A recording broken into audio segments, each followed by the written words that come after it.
Journal entry number 28, 15th October, 1895.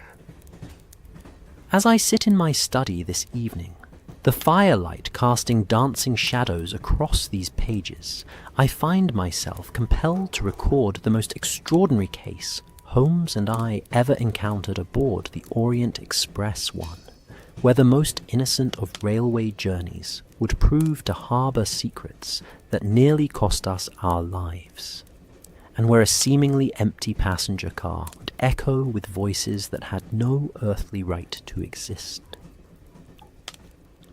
Two memories of that October morning persist with particular clarity in my mind.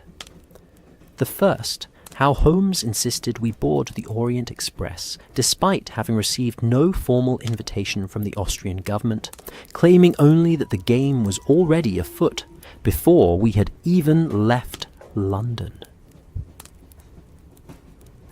The second, the peculiar way our fellow passengers seemed to watch us from their compartment windows as we made our way down the platform, their faces bearing expressions I could only describe as fearful anticipation, as if they knew something we did not, something that would soon make itself terrifyingly clear. Little did I know, as I helped the porter with our luggage that crisp morning at Victoria Station, that before our journey's end I would question everything I thought I understood about the nature of human communication, and that Holmes would demonstrate powers of observation that transcended even his legendary methods. The morning of our departure dawned with that particular London crispness that announces autumn's firm arrival. I had awakened early, as was my custom, to find Holmes already dressed and standing at our Baker Street window, his sharp profile silhouetted against the grey light filtering through the fog. His posture suggested that state of intense concentration I had come to recognize over our years of partnership, the stillness of a predator who has caught an interesting scent. "Ah, Watson," he said, without turning from the window, "I trust you have packed for continental travel. We depart for Vienna on the 11 o'clock Orient Express." I confess that his announcement caught me entirely off guard. My medical bag stood ready, as always, but I had received no indication that we were to undertake any journey, let alone one to the Austrian capital. Setting down my morning cup of tea, I regarded my friend with what I hoped was patient curiosity, rather than exasperation. "Vienna, Holmes. I was unaware we had accepted any case requiring such extensive travel." For the first time that morning, he turned from the window, and I was struck by the peculiar intensity in his grey eyes. There was something there I had rarely seen before, a combination of excitement and what I could only describe as unease. In our years together, I had witnessed Holmes display every emotion from triumph to frustration, but genuine uncertainty was foreign to his nature.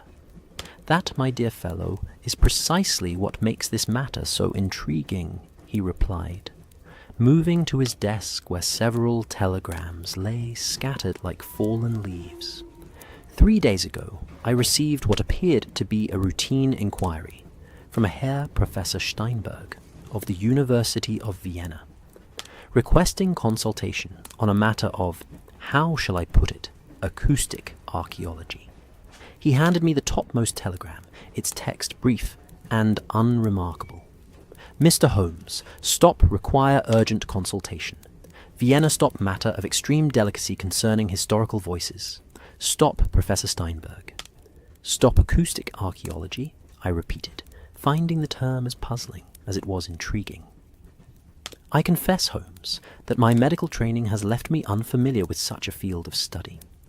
A thin smile played across his lips. "Indeed, Watson, because no such field exists."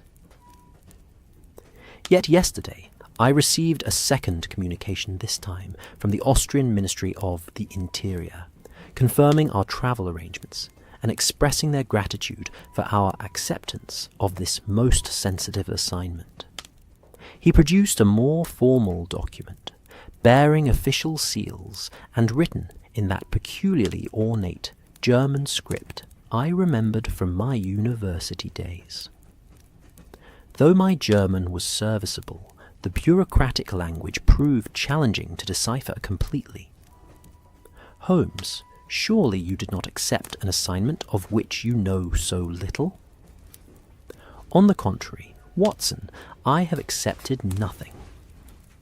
Yet, our tickets have been purchased, our compartments reserved, and according to this morning's post, our meals are arranged for the duration of the journey. He gestured to a neat stack of railway documents that had appeared on our table, as if by magic. Someone wishes us very much to be aboard that train, and their desire is sufficiently urgent that they have taken the liberty of assuming our compliance. Looking back now, I can see that this should have served as adequate warning of the extraordinary events that awaited us. At the time, however, I found myself caught up in that familiar excitement that accompanied the beginning of a new mystery. Holmes's enthusiasm for the unknown had always been infectious, and despite my reservation, Elle felt the old stirring of anticipation. "Then, we are to go?" I asked, already knowing the answer. "My dear Watson, when has such a puzzle ever presented itself that we have not felt compelled to follow it to its conclusion? Besides," he added with that mischievous gleam I knew so well, "the Orient Express is said to be the most luxurious train in Europe. Surely a consulting detective and his colleague deserve such comfort on occasion." Within the hour, we had gathered our belongings and made our way through London's bustling streets to Victoria Station. The morning fog had lifted somewhat, revealing the grand Victorian architecture of the terminal in all its sooty magnificence. The Orient Express stood at platform 8, its deep blue carriages gleaming despite the perpetual London grime, each car bearing the distinctive coat of arms that marked it as belonging to the Compagnie Internationale des Wagons Lits. I had read of the Orient Express, naturally. What educated Englishman had not? But seeing it in person proved quite different from the newspaper descriptions. The locomotive itself was a magnificent beast of brass and steel, releasing gentle puffs of steam like some great, patient animal. The passenger carriages stretched behind it in elegant succession, the windows reflecting the station's gaslight in 1,000 tiny suns. "Impressive, is it not?" Holmes observed as we approached. "Monsieur Nagelmacher's has certainly created something remarkable. A hotel on wheels, carrying the comforts of civilization across the continent." As we drew closer, however, I began to notice details that struck me as unusual. The platform buzzed with the typical activity of a major railway departure, porters hurrying with luggage, passengers embracing their farewells, conductors checking their pocket watches with practiced precision. Yet, around our particular train, there seemed to be a subtle difference in the atmosphere. Conversations appeared more hushed, glances more furtive. Several passengers stood by their carriage windows, but rather than displaying the excitement one might expect from travellers embarking on such a celebrated journey, their faces bore expressions of what I could only describe as apprehensive anticipation. "Holmes," I murmured, as we presented our tickets to the conductor, "observe the other passengers. Do they not seem unusually subdued for people beginning what should be a pleasure trip? My friend's sharp eyes swept the platform with that rapid, comprehensive gaze I had witnessed so many times before. Indeed, Watson, most instructive. Note particularly the gentleman in the grey overcoat, by carriage 3. Observe how his eyes never settle on any one point for more than a moment. Yet, he has been standing in precisely the same position for the past 10 minutes. And the lady in blue, near the locomotive, she clutches her reticule as though it contained the crown jewels. Yet, her luggage suggests a woman of modest means. As if to underscore his observation, the lady in question glanced in our direction at that very moment, her gaze meeting mine briefly before she quickly looked away. The expression I glimpsed in that instant was one of unmistakable recognition, though I was certain I had never seen her before in my life. Our conductor, a trim man with the bearing of a military officer, examined our documents with unusual thoroughness. "Messrs. Holmes and Watson," he said in accented English, "you are assigned to compartments 7 and 8 in carriage 2. I trust you will find everything to your satisfaction." "Carriage 2?" Holmes inquired, with what seemed like casual interest. I had understood we were to travel in carriage 4. The conductor consulted his manifest with practiced efficiency. "No, sir, carriage 2. It has been specially arranged for your comfort. You will find it quite private." As we made our way along the platform toward our assigned carriage, I became increasingly aware of how unusual our accommodations truly were. Carriage 2, which should have housed 8 passengers in 4 compartments, appeared to contain only ourselves. Through the windows of the other carriages, I could see travellers settling into their seats, arranging their belongings, engaging in animated conversation. Our carriage, by contrast, stood virtually empty. "Holmes?" I said as we climbed aboard. "Surely it's unusual for the railway company to provide us with an entire carriage, the expense alone. Most unusual indeed, Watson."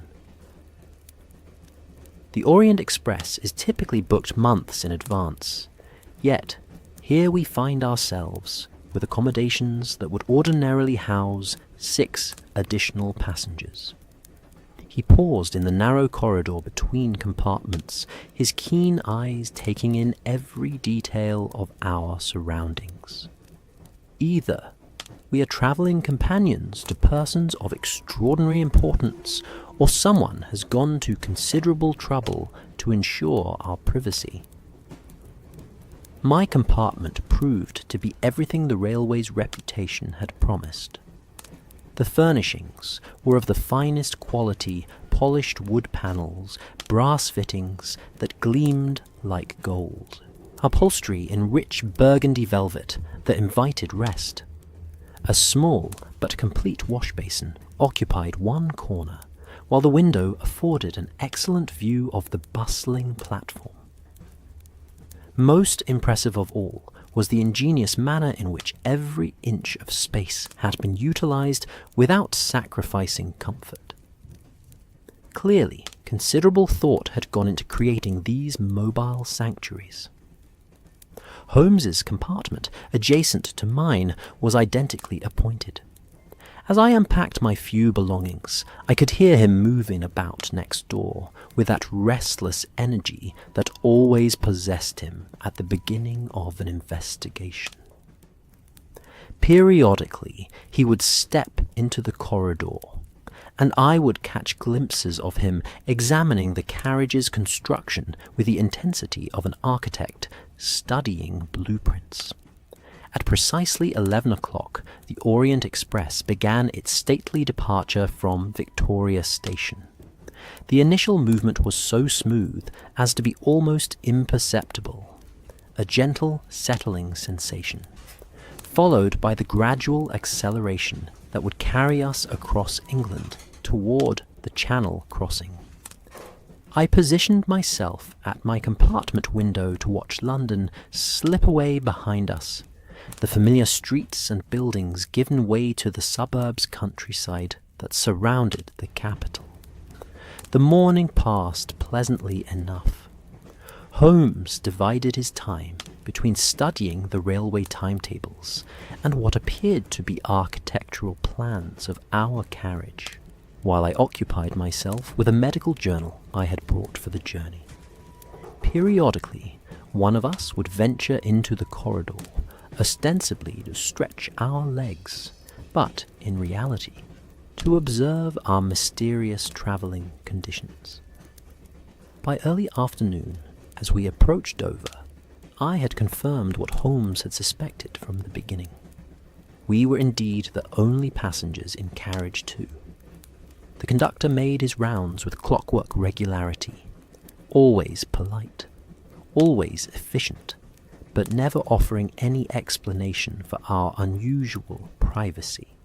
When I inquired about dining arrangements, he assured me that meals would be served in our compartments. Another departure from the Orient Express's famous restaurant car service.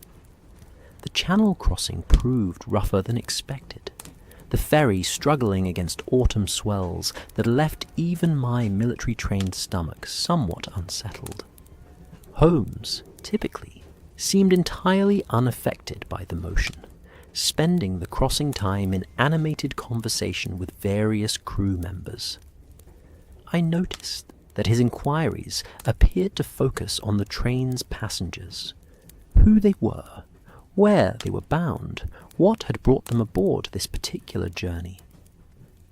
"Learn anything of interest?" I asked, as we reboarded the train at Calais. "Several things, Watson, none of them entirely satisfactory." He settled into his seat as the continental portion of our journey began. "Our conductor's name is Michel Dubois, and he has worked for the Compagnie Internationale for 7 years. This is not his usual route. He was specially assigned to our carriage just 3 days ago. The regular conductor for this run was reassigned to other duties without explanation. That does seem unusual. More unusual still, he has been instructed to ensure that no other passengers enter carriage 2 under any circumstances. When I pressed him for the reason, he claimed only that these were his orders from the company directors. Holmes steepled his fingers, and that gesture, I knew, indicated deep thought. "Watson, in your experience, do railway companies typically go to such extraordinary lengths to accommodate passengers who have not even requested special treatment?" I was forced to admit that they did not. In my travels as an army surgeon, and later as Holmes's companion in various cases, I had encountered many forms of transport, from the humblest country omnibus to first-class accommodations on the finest steamships. Never had I experienced anything approaching the mysterious solicitude being shown to us. As evening approached, and the French countryside rolled past our windows in deepening twilight, I found myself growing increasingly drowsy. The rhythm of the wheels on the tracks, combined with the day's excitement and the gentle swaying of the carriage, created an almost hypnotic effect. Holmes, however, appeared more alert than ever, his grey eyes bright with that particular intensity that indicated a mind working at its highest capacity. "I believe I shall retire early tonight," I announced, as the steward brought our evening meal. "The crossing has left me more fatigued than I expected." "Of course, Watson, rest well. I find myself too stimulated by our circumstances to consider sleep just yet." He gestured toward the window, where the last light of day was fading into darkness. "There is something about this journey that demands investigation, and nighttime often reveals truths that daylight conceals.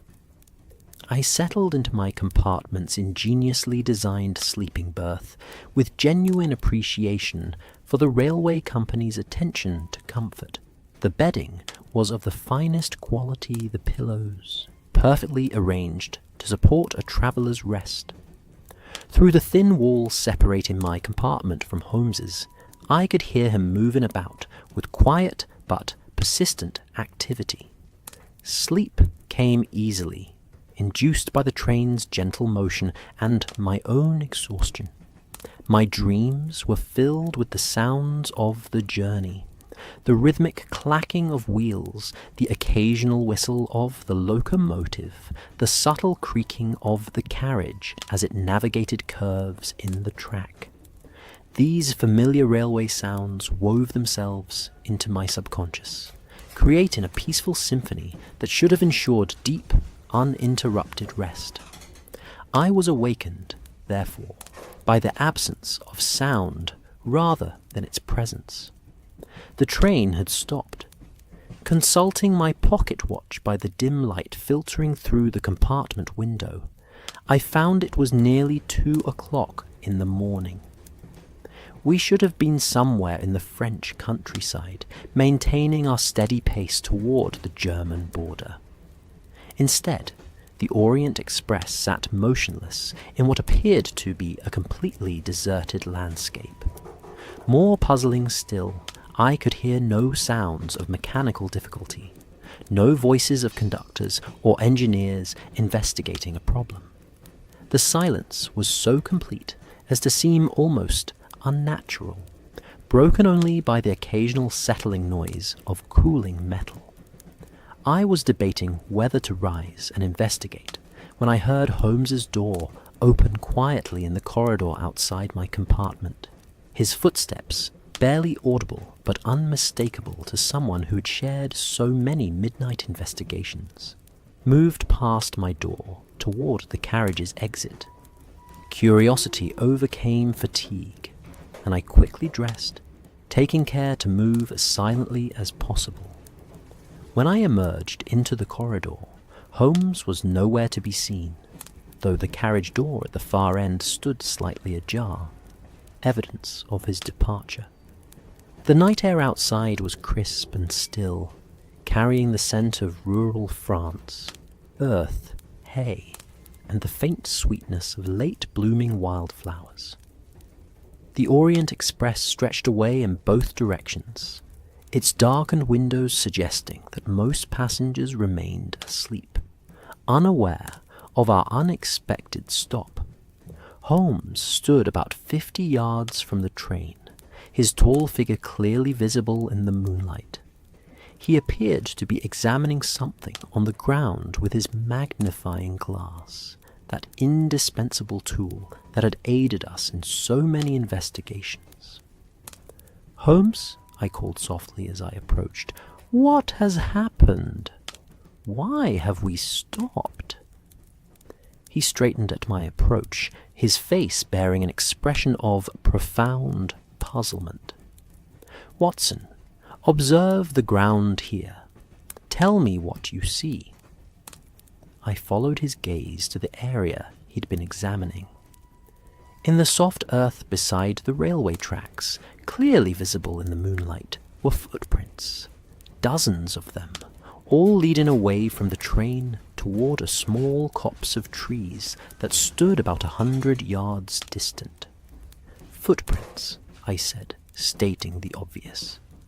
"Passengers, perhaps, taking advantage of the stop to stretch their legs." "Look more carefully, Watson. Note the direction, the spacing, the depth of impression."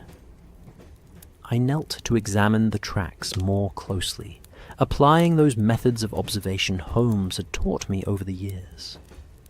Gradually, the details became clear, and with clarity came bewilderment.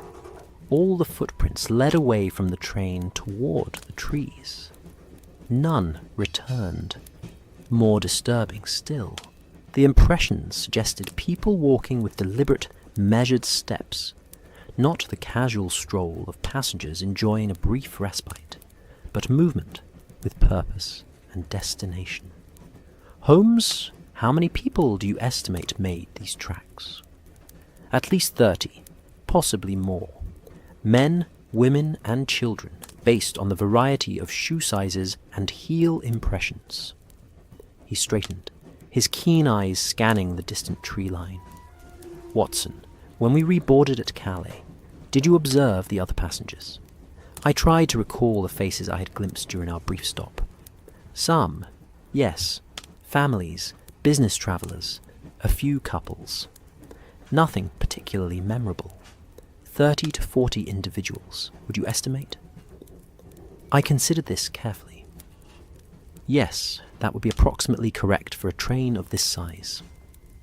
Holmes nodded grimly. Then we appear to have a most extraordinary situation, Watson. Our fellow passengers have departed the train in the middle of the French countryside in the dead of night and have walked deliberately toward those trees. The question that presents itself is whether they did so voluntarily. As if summoned by his words, a sound drifted across the stillness faint, almost inaudible, but unmistakably human. Voices coming from the direction of the trees, too distant and indistinct for individual words to be discernible, but carrying an odd rhythmic quality that suggested chanting or recitation. Do you hear that, Watson? I strained my ears against the silence. Yes, I believe I do. Voices, perhaps singing. Listen more carefully. Note the cadence, the repetitive nature. As I focused my attention, the quality Holmes had identified became clear. The sounds from the trees carried that particular rhythm associated with group recitation. Not singing, but the synchronized speaking of multiple voices delivering identical words. It sounds almost like a religious service, or something masquerading as one. Holmes began walking back toward the train, his manner suggesting sudden urgency. Watson, I believe we should return to our compartments. There are forces at work here that we do not yet understand, and discretion may prove the better part of valor. We had almost reached the train when Holmes suddenly stopped, his hand grasping my arm with surprising force. Watson, he whispered urgently, look at carriage 3. I followed his gaze and felt a chill that had nothing to do with the night air. Through the windows of carriage 3, which should have been dark and silent like all the others, I could see the faint glow of lamplight. More unsettling still, silhouetted against that light were figures, passengers who should have been asleep in their berths, but who instead appeared to be awake and active. Holmes, if the passengers from the other carriages have gone to the trees, who? Precisely the question, Watson. Who, indeed? As we climbed back aboard our carriage, I found myself glancing over my shoulder toward the distant trees, where the voices continued their mysterious recitation. The Orient Express, which had represented luxury and sophistication just hours earlier, now felt like something far more sinister. A trap, perhaps, or a stage upon which a drama of unknown purpose was being performed. Holmes paused outside his compartment door, his expression grave. Watson, I believe we have stumbled into something far more complex than a simple consulting case. Tomorrow, we must observe everything with the utmost care and trust, no one beyond ourselves. What do you think is happening, Holmes? For a long moment he was silent, his grey eyes reflecting the corridor's dim lamplight. When he finally spoke, his voice carried a quality I had rarely heard before. Genuine uncertainty mixed with something approaching concern. I cannot say with certainty, Watson, but I fear we have become unwitting participants in an affair that goes far beyond acoustic archaeology or any legitimate scholarly inquiry. He placed his hand on his door handle, then paused. Before we retire, there is one more thing you should know. Yes? During my examination of the area around the train, I discovered something else.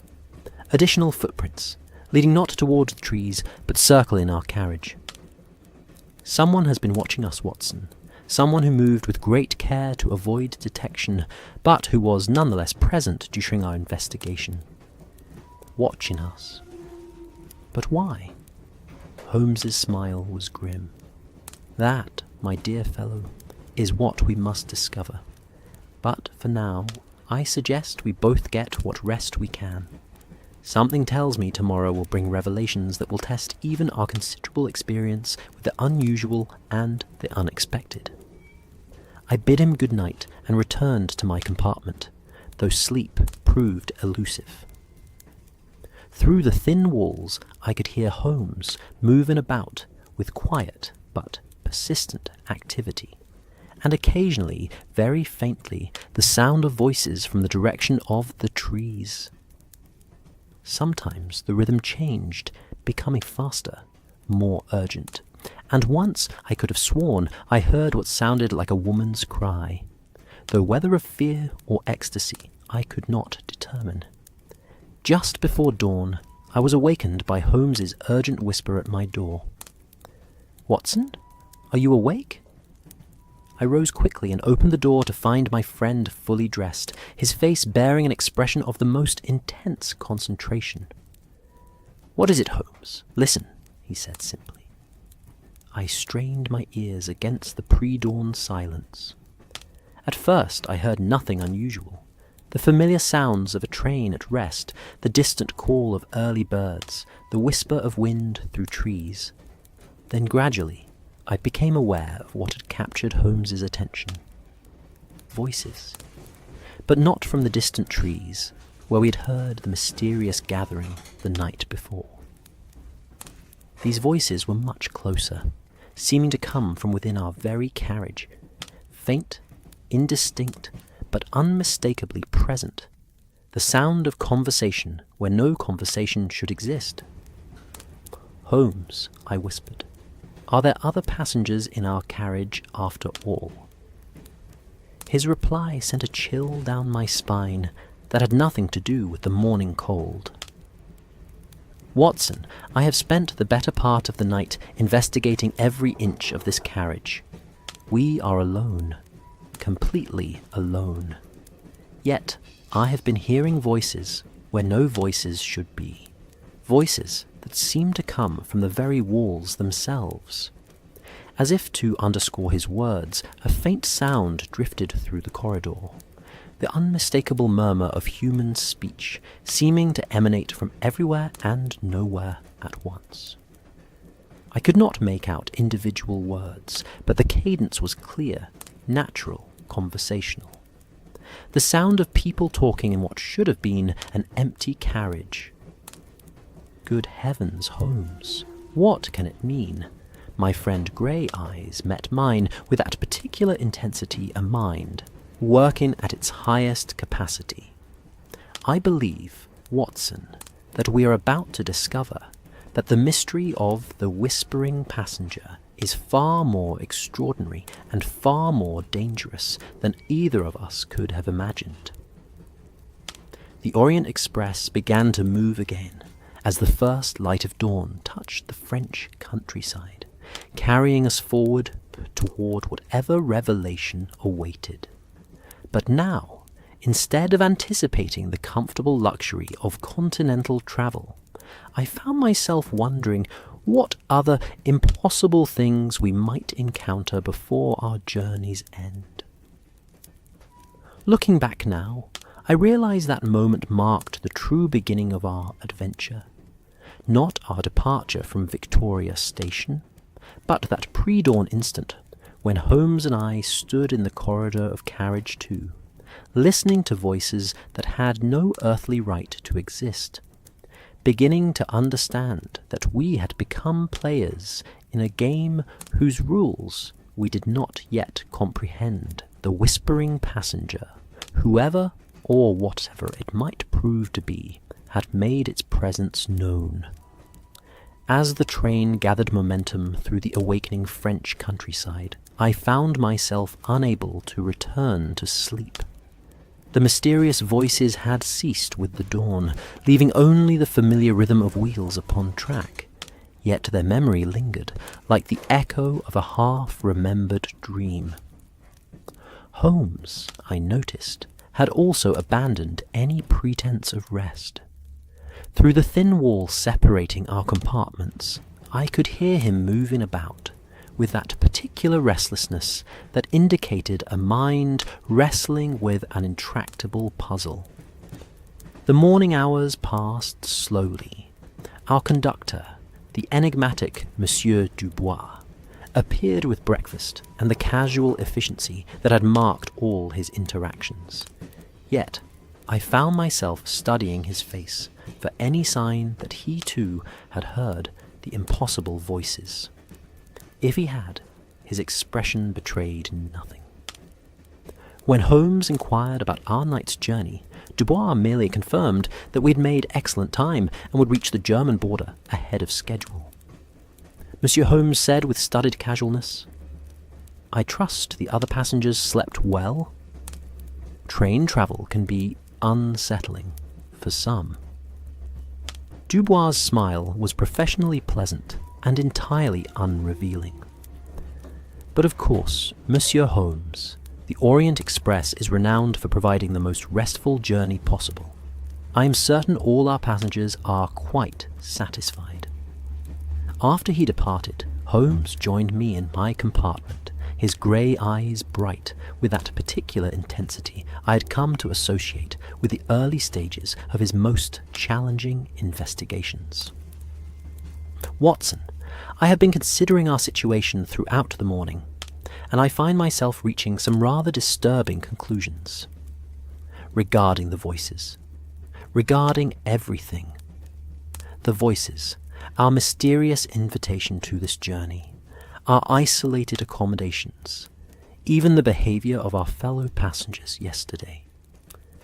He settled into the chair across from me, steepling his fingers in that gesture that indicated deep concentration. "I believe we have wandered into something far more complex than a simple academic consultation. What do you propose we do?" Holmes's smile held no warmth. "Tonight, Watson, we will investigate properly. Whatever is producing these phantom voices, I intend to discover its source." The day progressed with agonizing slowness. We crossed into Germany without incident, the landscape gradually changing from French farmland to the more regimented countryside of the Germanic states. Periodically, I glimpsed other passengers through the windows of the forward carriages, but they seemed strangely subdued, often standing at their windows, with expressions of watchful anticipation. As evening approached, and dinner was served in our compartments with the same mysterious efficiency that had marked all our service, Holmes outlined his plan. "Tonight, Watson, we shall take advantage of our unique accommodations. I propose to conduct a thorough examination of this train, beginning with the carriage that appeared occupied last night, despite the apparent absence of its passengers." Holmes, surely that would be irregular? "My dear fellow, everything about this journey has been irregular from the moment we received those mysterious telegrams. I see no reason to observe conventional propriety in such unconventional circumstances." Near midnight, as the Orient Express thundered through the German darkness, Holmes appeared at my compartment door, dressed in his travelling clothes and carrying what appeared to be a small leather satchel, of the type he typically reserved for his most delicate investigative equipment. Come, Watson, the game is afoot. We moved through our carriage with the stealth of experienced investigators, pausing at the connecting door that led to carriage 3. Holmes applied his ear to the door with scientific precision, listening intently before carefully manipulating the handle. The door opened silently, revealing the darkened corridor of what should have been the occupied first-class carriage. Yet, as we stepped inside, the silence was absolute and none not the quiet of sleeping passengers, but the complete absence of human presence. "Holmes," I whispered, "the compartments appear to be empty." "Indeed they do, Watson, yet observe the evidence of recent occupation."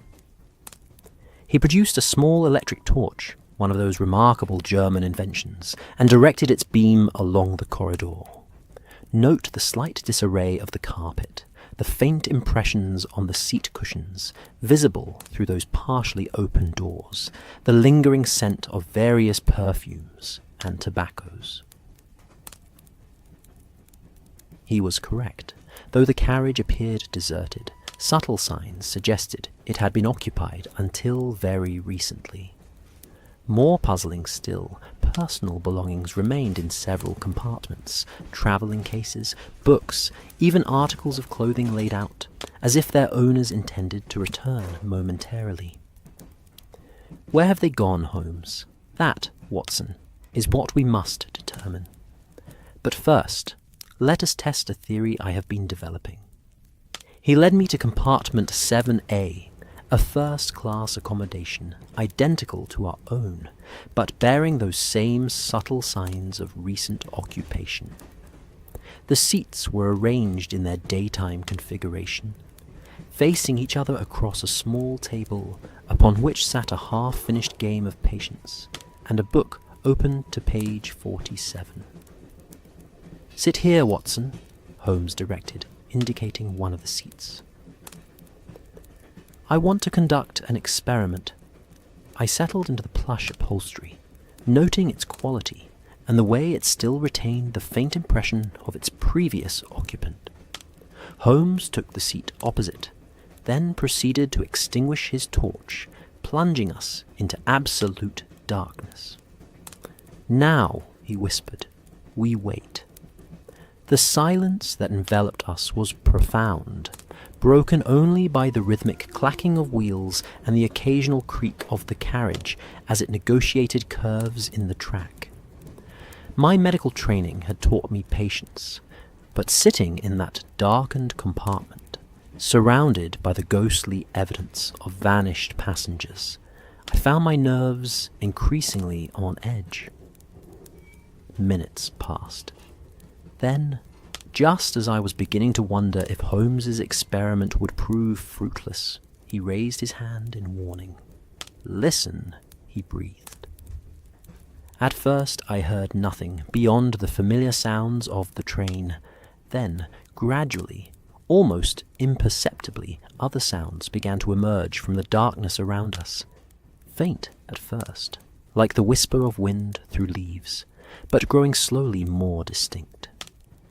Voices, human voices, speaking in whispers so soft they seemed to exist at the very threshold of audibility. I couldn't determine their source. They seemed to emanate from the air itself, filling the compartment with phantom conversation. 7 bells. Came one fragment, distinctly audible for just a moment, before fading back into the general murmur, "Eagle's shadow." Whispered another voice, different in tone and timbre. "The ambassador knows nothing." Added a third, this one carrying a faint accent I could not identify. I found myself straining forward, trying to capture more of these impossible words, but the harder I listened, the more elusive they became. It was as if the voices existed in some realm adjacent to our own, occasionally breaking through, but never achieving full clarity. Holmes, I noticed, sat with his eyes closed and his head tilted slightly, his entire being focused on the phenomenon, with scientific precision. Periodically, he would make small gestures with his hands, as if mapping the location of each voice within our darkened compartment. The whispers continued for several minutes, fragments of conversation that seemed to hint at some larger purpose, without ever revealing their complete meaning. I heard references to times and places, to people with titles and responsibilities, to cargo and signals and midnight rendezvous, yet none of it formed a coherent narrative.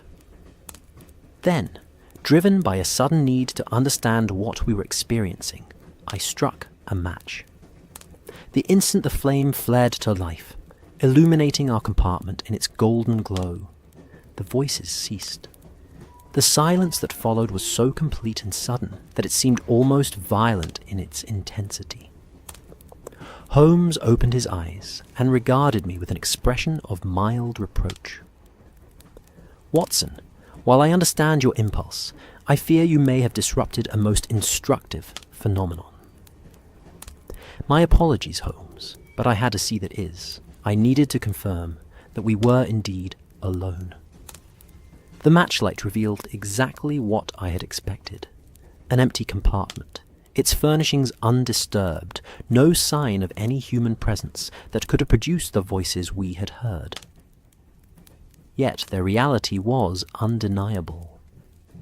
Both Holmes and I had heard them clearly, had distinguished individual speakers, and had even caught fragments of their mysterious conversation. Holmes, what in God's name was that? He leaned back in his seat, his expression thoughtful. "Watson, I believe we have encountered something that challenges our understanding of the possible. Those voices were real. Not hallucination, not imagination, but actual human speech. Yet their speakers were not physically present in any conventional sense. Then now, that is what we must determine. But first, let us search this compartment thoroughly. If those voices originated from some mechanical contrivance, some form of recording or transmission device, there must be evidence of such apparatus." We spent the better part of an hour examining every inch of compartment 7A, employing all the investigative techniques Holmes had perfected over the years. We checked beneath seat cushions, behind wall panels, inside luggage racks, even examining the floor and ceiling for any sign of hidden mechanisms. It was I who discovered the first tangible clue. While Holmes was investigating what appeared to be a slight irregularity in the wall paneling, I happened to run my hand along the crack between the seat cushion and frame in the chair I had occupied. My fingers encountered something that crackled faintly. Paper, wedged so tightly into the gap that it was nearly invisible. "Holmes," I called softly, "I believe I have found something." The scrap of paper I extracted was small, roughly triangular, and appeared to have been torn from a larger sheet. In the flickering light of Holmes's torch, I could make out partial words written in a hasty hand. "Berg Junction, midnight signal. The cargo must." The text broke off where the paper had been torn, leaving the message incomplete and tantalizingly mysterious. Holmes examined the fragment with intense interest, holding it close to the light and studying both the writing and the quality of the paper itself. "Most instructive, Watson. Note the paper high quality with a watermark I believe I recognize. German manufacture, typically used for official correspondence. The ink is fresh, applied within the last day or two, and the handwriting suggests someone writing under stress or in great haste." "What do you make of the message itself? The reference to a junction suggests a railway location, possibly a meeting point or transfer station." Midnight signal implies some form of communication or rendezvous scheduled for a specific time. As for the cargo, he paused, his grey eyes meeting mine in the torchlight. Watson, I begin to suspect that our mysterious journey involves more than academic consultation. We may have stumbled into an affair of considerably greater significance. You believe this relates to the voices we heard. I believe everything we have experienced. The voices, our isolation, the vanished passengers, even our original invitation to this journey, is connected in ways we have yet to comprehend. He carefully folded the paper fragment and placed it in his waistcoat pocket.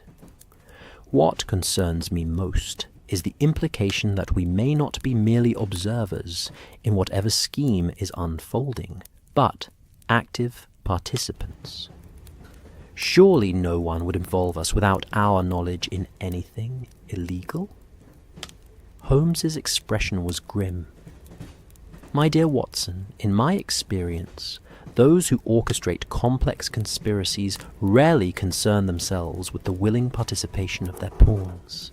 We must assume that our presence on this train serves someone's purpose, whether we understand that purpose or not. As if summoned by his words, a new sound reached us from the darkness beyond our compartment. Footsteps in the corridor, moving with deliberate stealth, but unmistakably approaching our location. Holmes extinguished his torch immediately, plunging us back into absolute darkness. The footsteps continued their approach, measured and careful, clearly belonging to someone who wished to avoid detection. Watson, Holmes breathed in my ear. We must return to our own carriage immediately.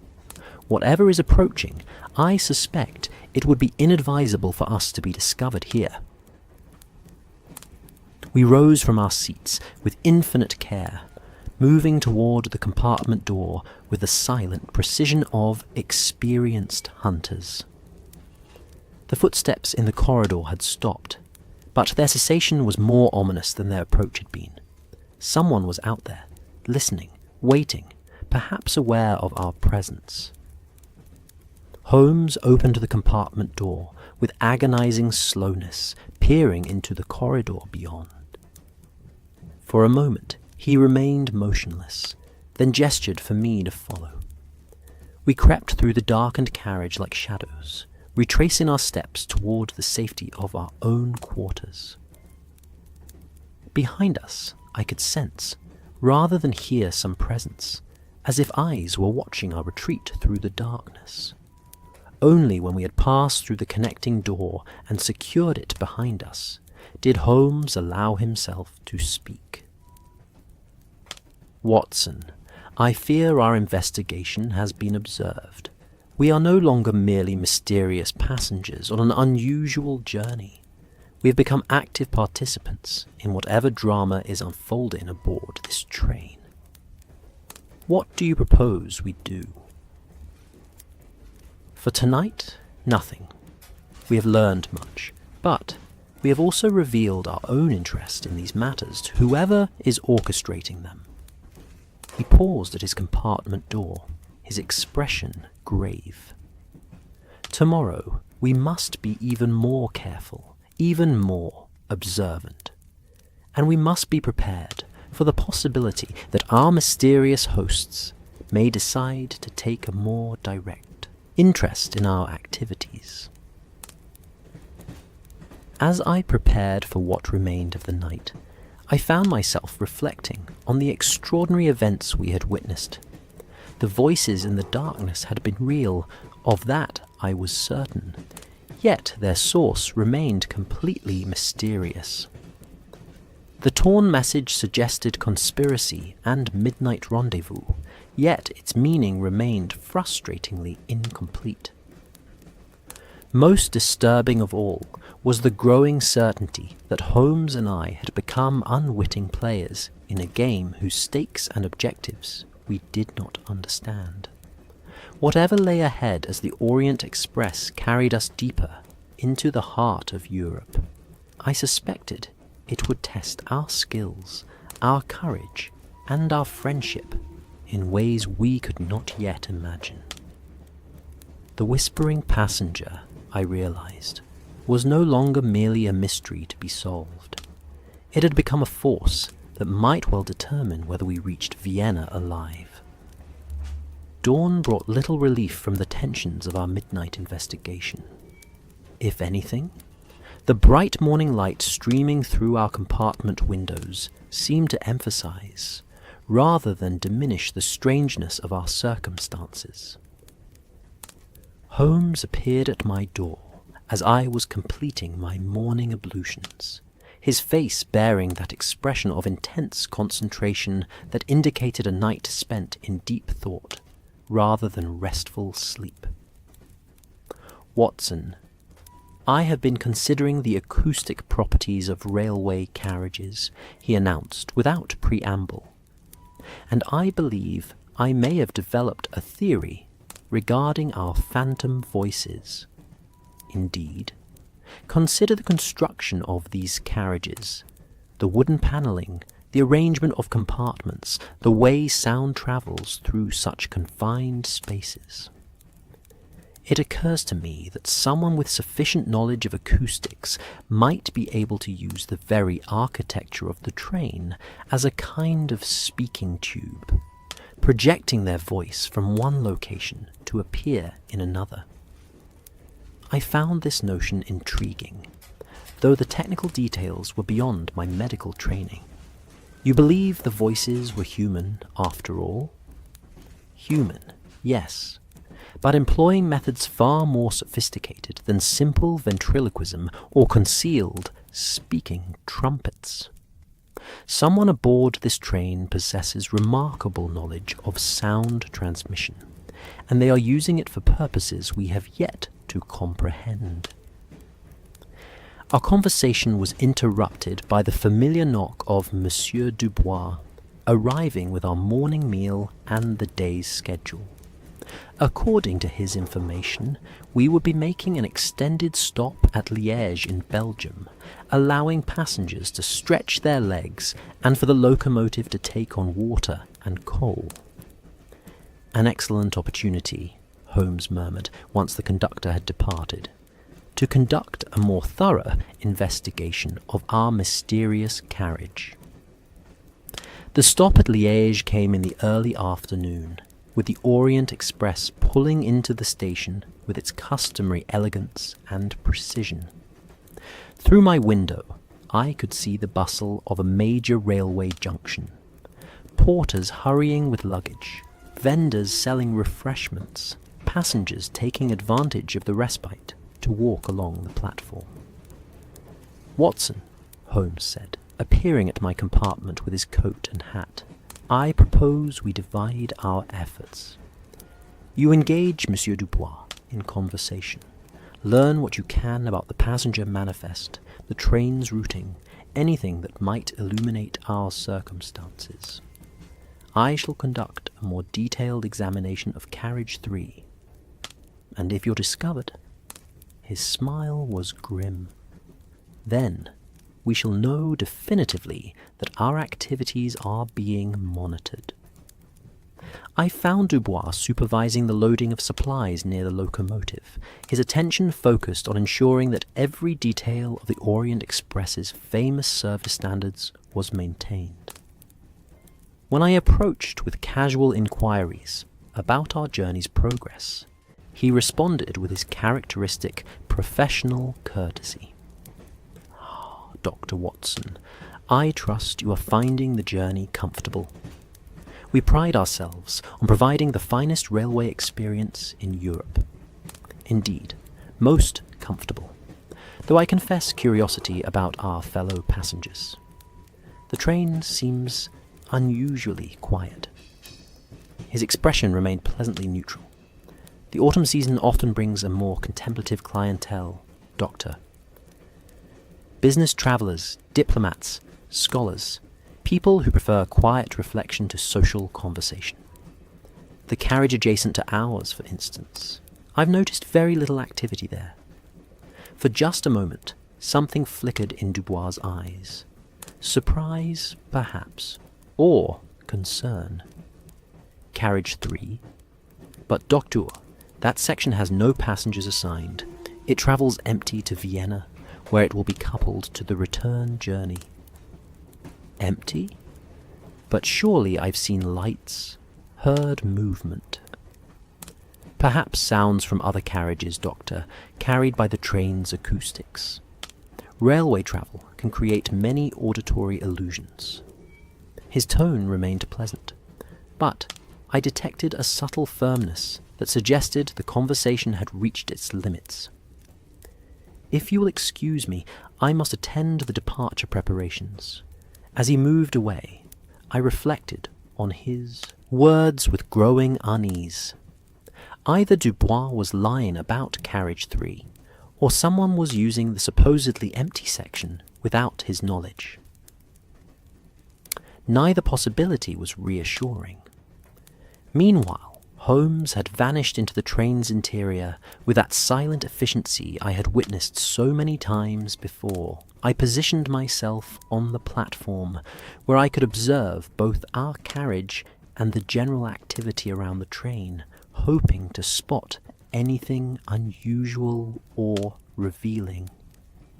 It was during this observation that I witnessed something that sent a chill down my spine.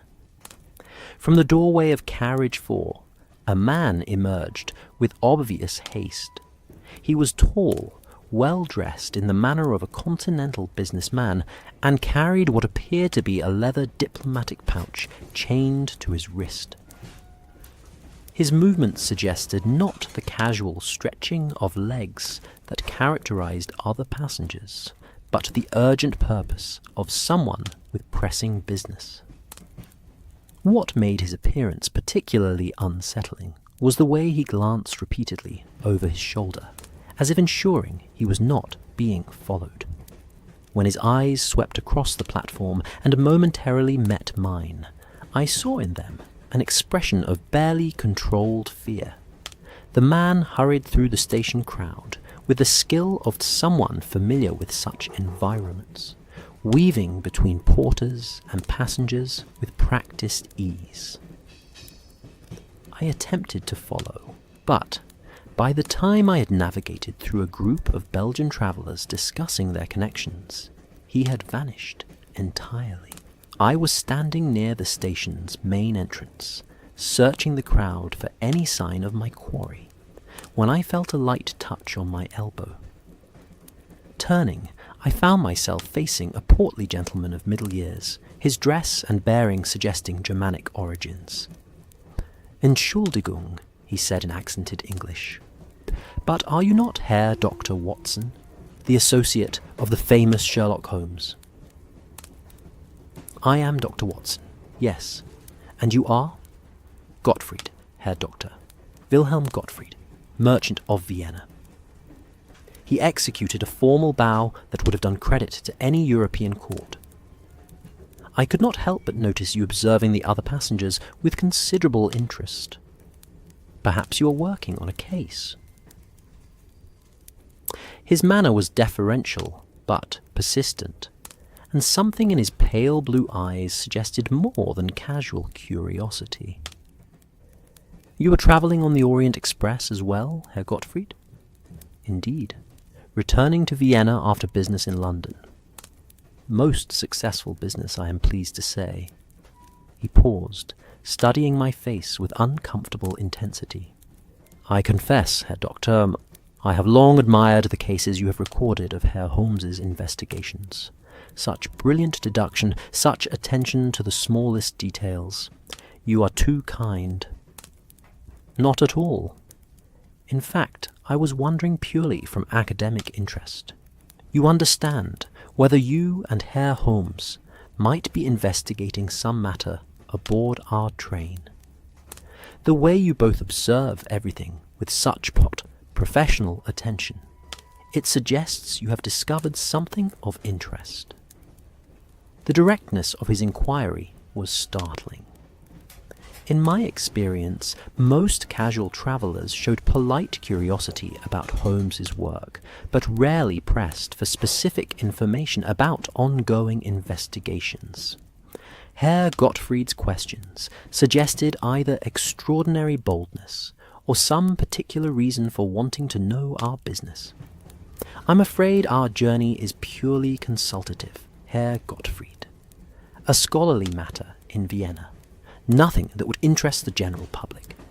His smile was understanding, but somehow unconvincing. Of course. Professional discretion, naturally. Still, if you should discover anything unusual during your travels, I hope you would not hesitate to share your concerns with a fellow passenger. Sometimes a merchant's knowledge of people and places can be most helpful to professional investigators.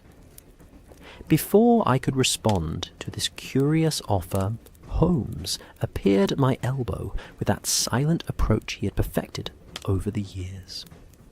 His grey eyes took in Herr Gottfried with a single comprehensive glance, and I saw his expression sharpen with interest. "Watson, I see you have made an acquaintance." "Holmes, may I present Herr Wilhelm Gottfried of Vienna. Herr Gottfried, my colleague, Mr. Sherlock Holmes." Gottfried's bow was even more elaborate than the one he had offered me. "Herr Holmes, it is indeed an honour. Your reputation extends far beyond England. You are too kind. You are travelling to Vienna on business?" "Indeed. The textile trade, nothing glamorous but quite profitable. I was just telling Herr Dr. Watson how fascinating it must be to investigate mysteries during railway travel. Such opportunities for observation, such interesting fellow passengers." Holmes's smile was politely non-committal. "Railway travel does afford certain opportunities for observation, certainly. Have you perhaps noticed anything unusual about our particular journey? The other passengers? The arrangements? Any small details that might interest a professional detective?" The persistence of his inquiry was remarkable. Holmes regarded him with that steady gaze I had seen him employ when assessing whether someone was an ally, adversary, or merely curious bystander. "I find all travel interesting, Herr Gottfried. The varieties of human behaviour, the small dramas that unfold when people are removed from their familiar environments, all quite fascinating to someone of analytical temperament. Of course. And if you should observe anything that suggests, shall we say, activities not entirely in keeping with the peaceful nature of luxury railway travel." Holmes's expression remained pleasant, but I detected a subtle tension in his posture. "Are you suggesting there is something about our journey that should concern us?" Gottfried spread his hands in a gesture of innocent inquiry. "Not at all, Herr Holmes. Merely the curiosity of one who has heard so much about your remarkable powers of deduction. I wondered if you had observed anything that might, how shall I put it, require investigation." At that moment, the Orient Express's whistle sounded, signalling the end of our stop.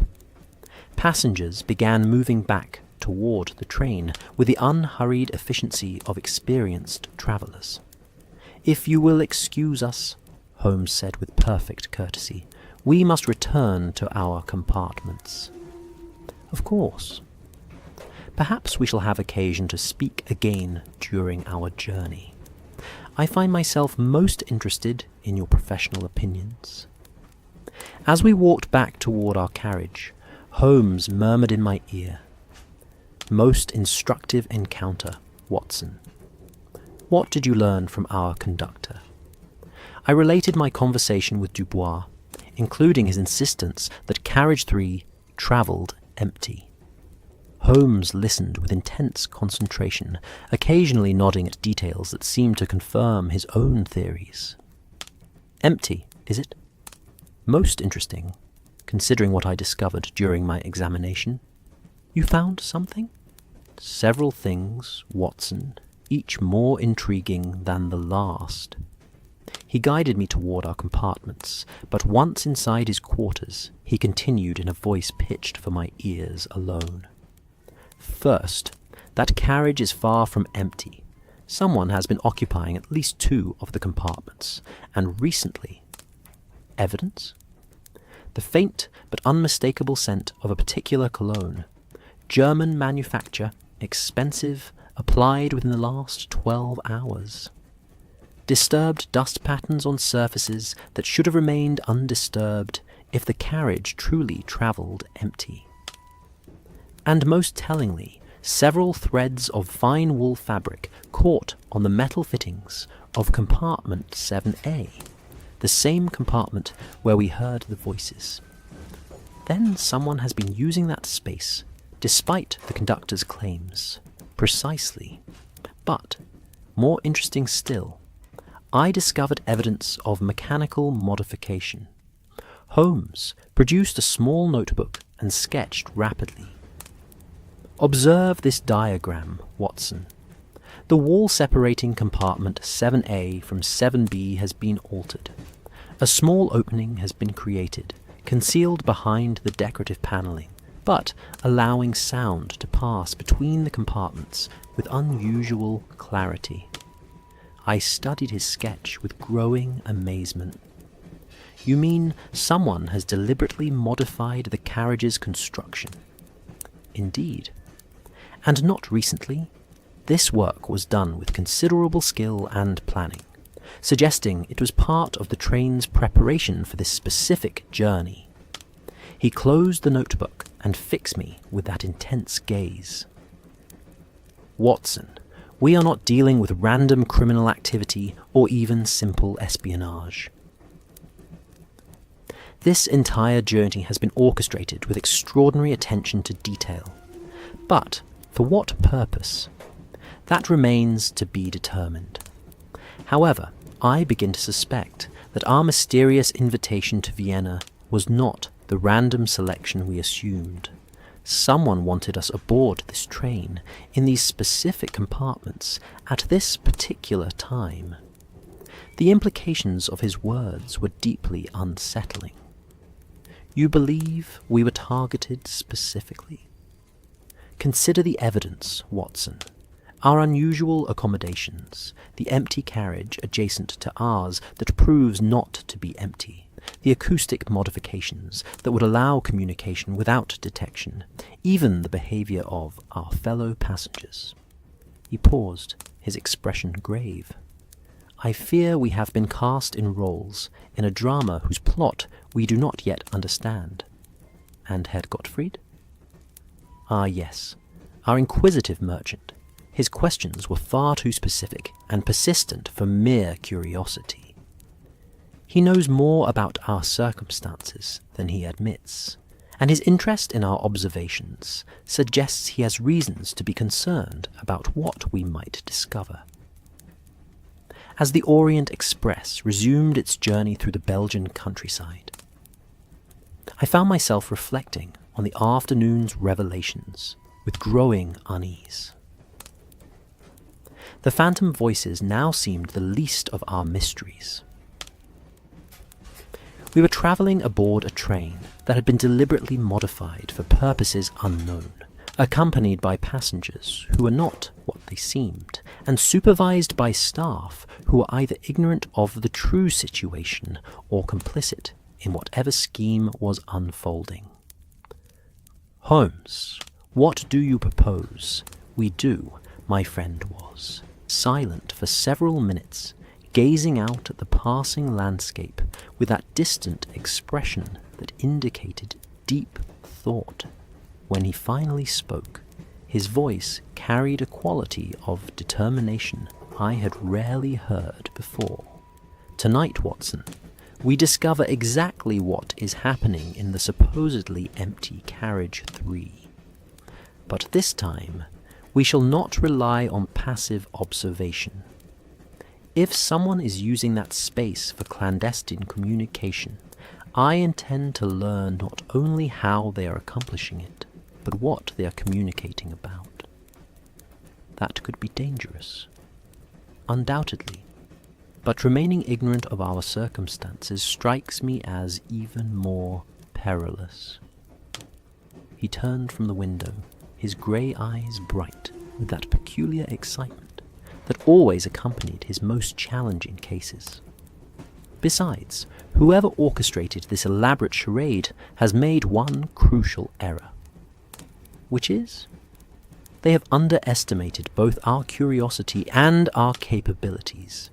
Tonight, Watson, the hunters become the hunted.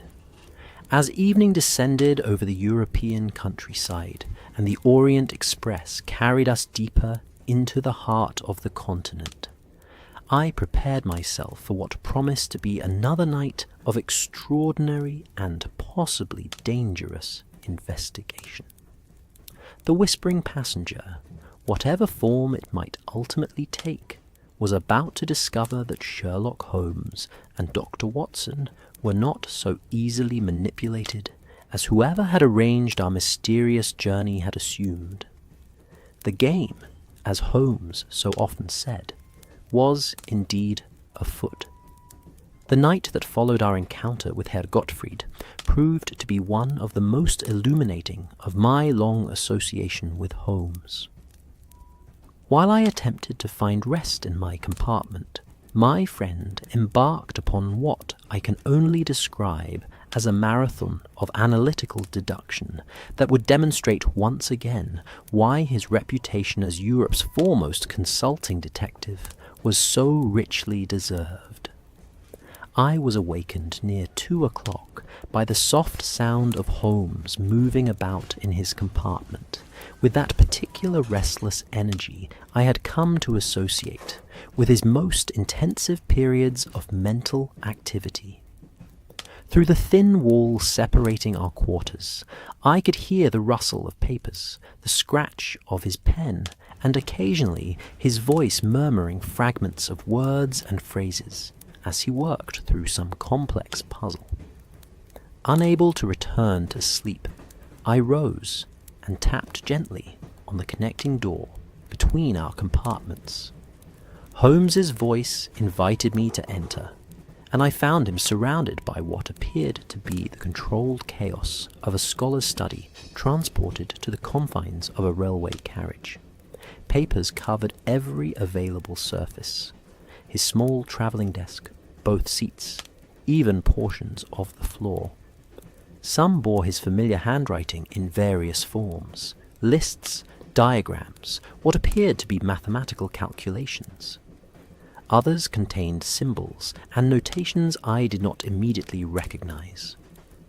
At the center of this organized confusion sat Holmes himself, still fully dressed despite the late hour, his grey eyes bright with the particular intensity that marked his moments of greatest insight. "Ah, Watson," he said, without looking up from the document he was examining. "Your timing is impeccable. I believe I am on the verge of a most significant breakthrough. You've been working on the whispered fragments we heard?" "Indeed, and the results are far more illuminating than I had dared to hope." He gestured to a sheet of paper covered with his neat handwriting. "Observe, Watson.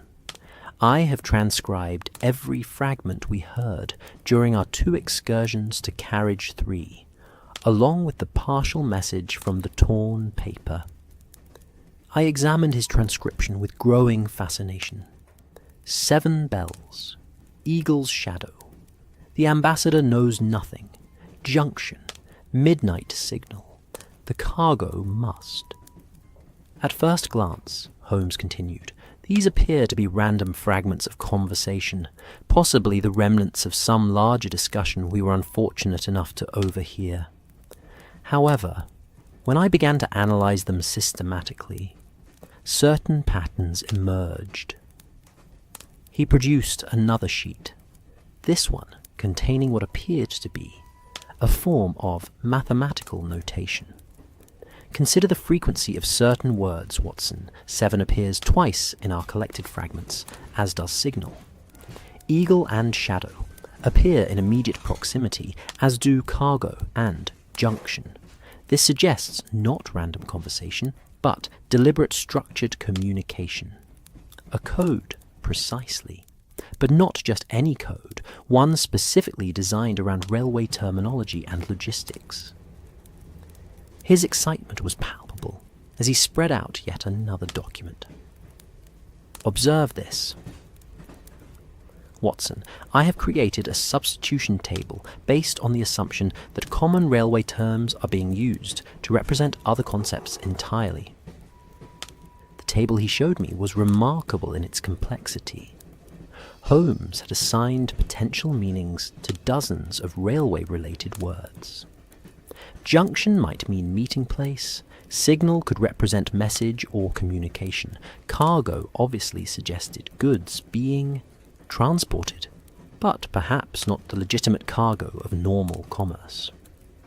But Holmes, how can you be certain of these substitutions without knowing the complete context?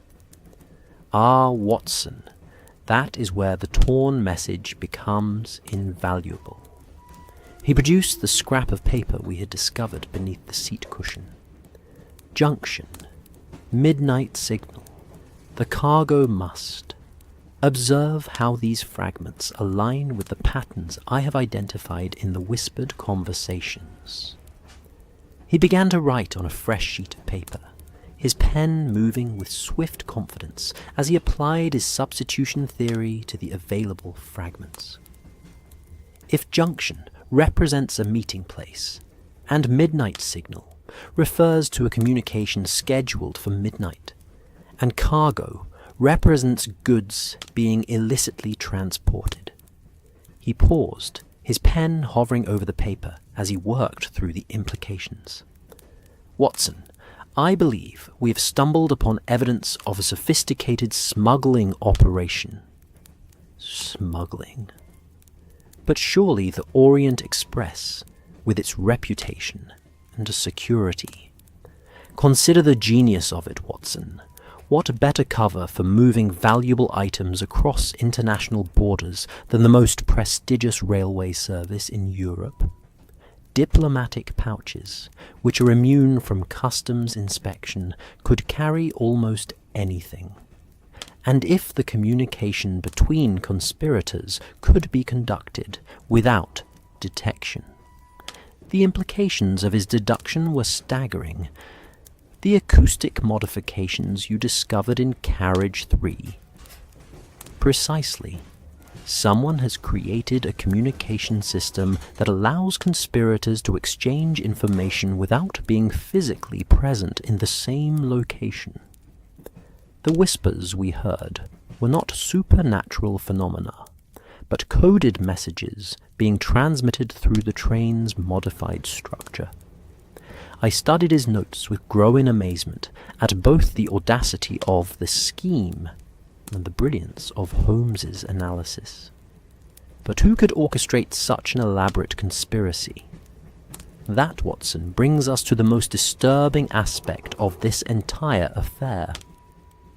Holmes's expression grew grave as he consulted yet another document. Based on the references to ambassador and the presence of diplomatic pouches, I believe we are dealing with corruption at the highest levels of international diplomacy. Surely not. Consider the evidence. Official diplomatic correspondence arranged our journey, yet no legitimate consulting assignment awaited us in Vienna. Our accommodations were arranged to place us adjacent to the modified carriage, possibly to serve as unwitting witnesses or even unwitting participants. And most tellingly, the fragments we have overheard suggest the involvement of diplomatic personnel from multiple nations. He rose from his improvised desk and began pacing the narrow confines of his compartment, with that restless energy that marked his most intense periods of deduction. Watson, I believe we have uncovered an international conspiracy involving the theft and smuggling of valuable artifacts, art, historical items, perhaps even state documents, using diplomatic immunity as protection and the Orient Express as a transportation. And Herr Gottfried? Yes, our inquisitive merchant. Holmes's smile was grim.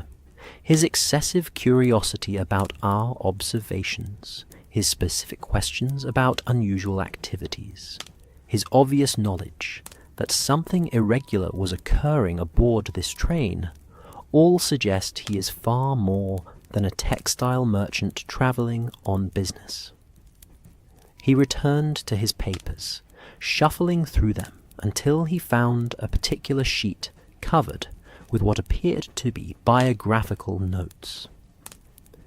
I have been considering Herr Gottfried's behaviour and appearance with the analytical methods I typically apply to criminal investigations.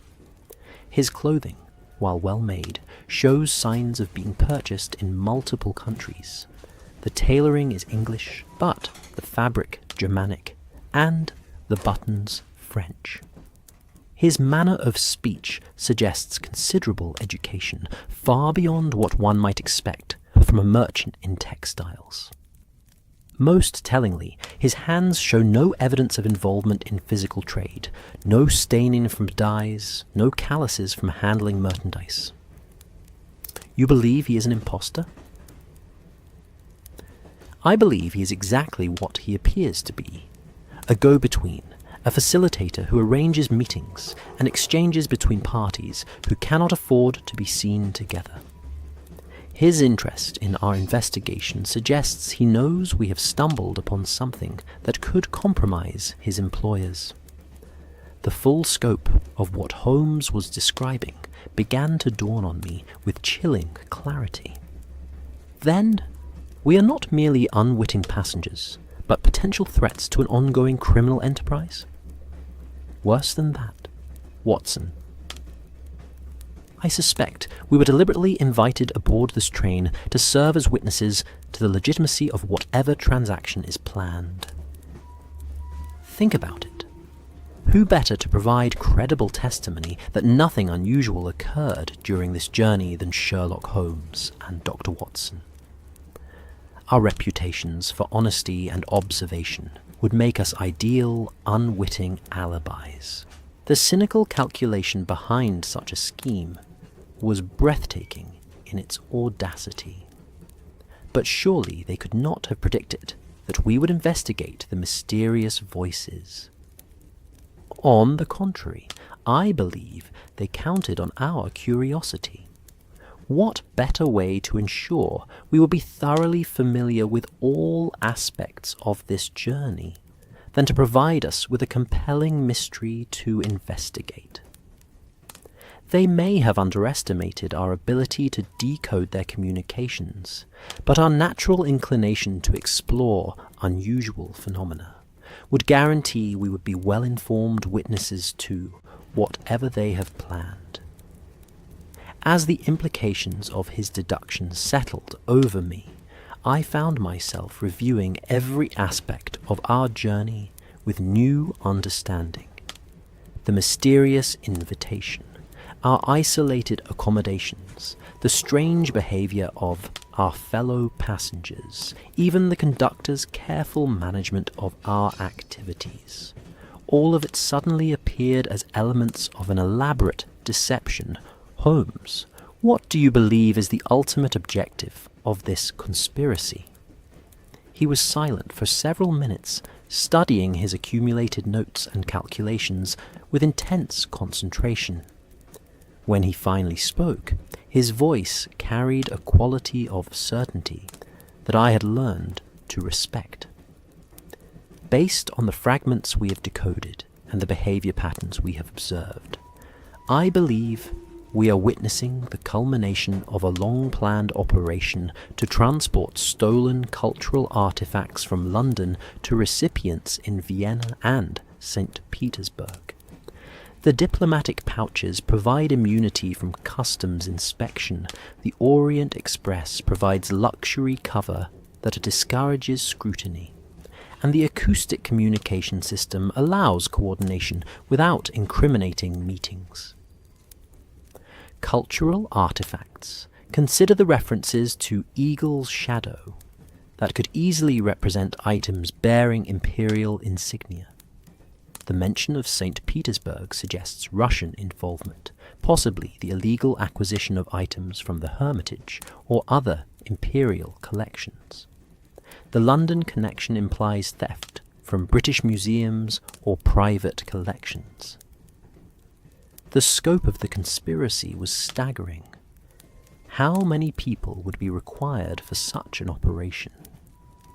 At minimum, we would need corrupt officials in multiple diplomatic missions, thieves capable of acquiring items from heavily secured locations, transportation specialists familiar with railway operations, and buyers willing to purchase stolen cultural treasures.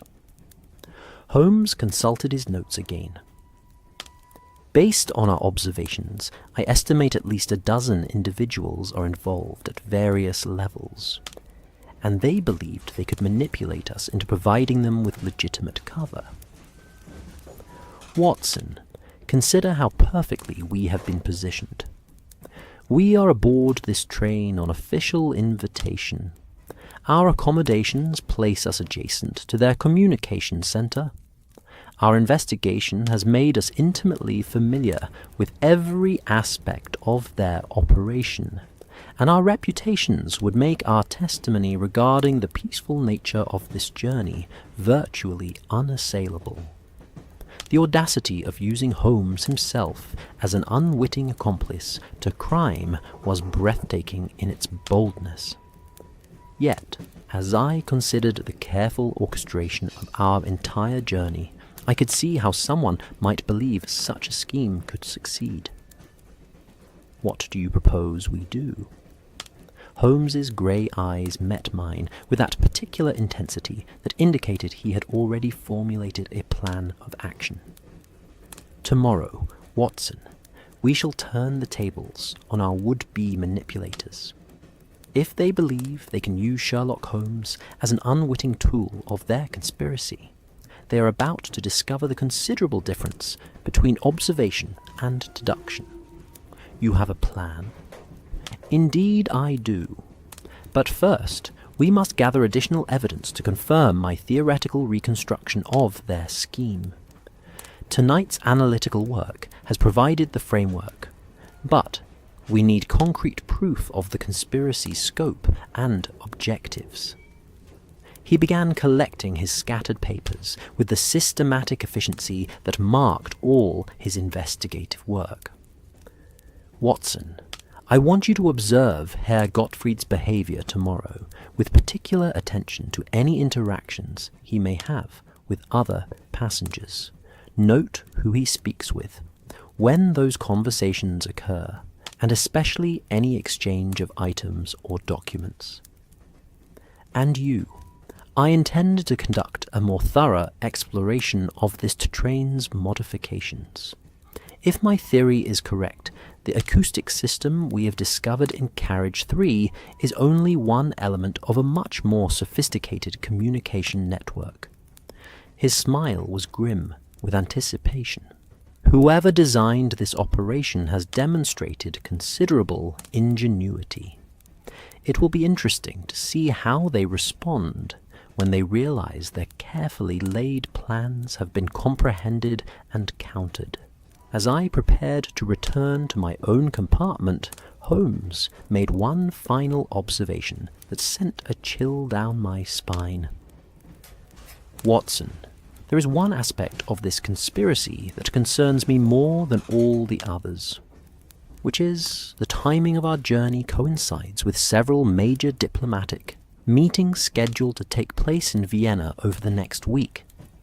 If stolen artifacts are being delivered to influence those negotiations, we may be witnessing not just theft, but an attempt to manipulate international relations through blackmail or bribery.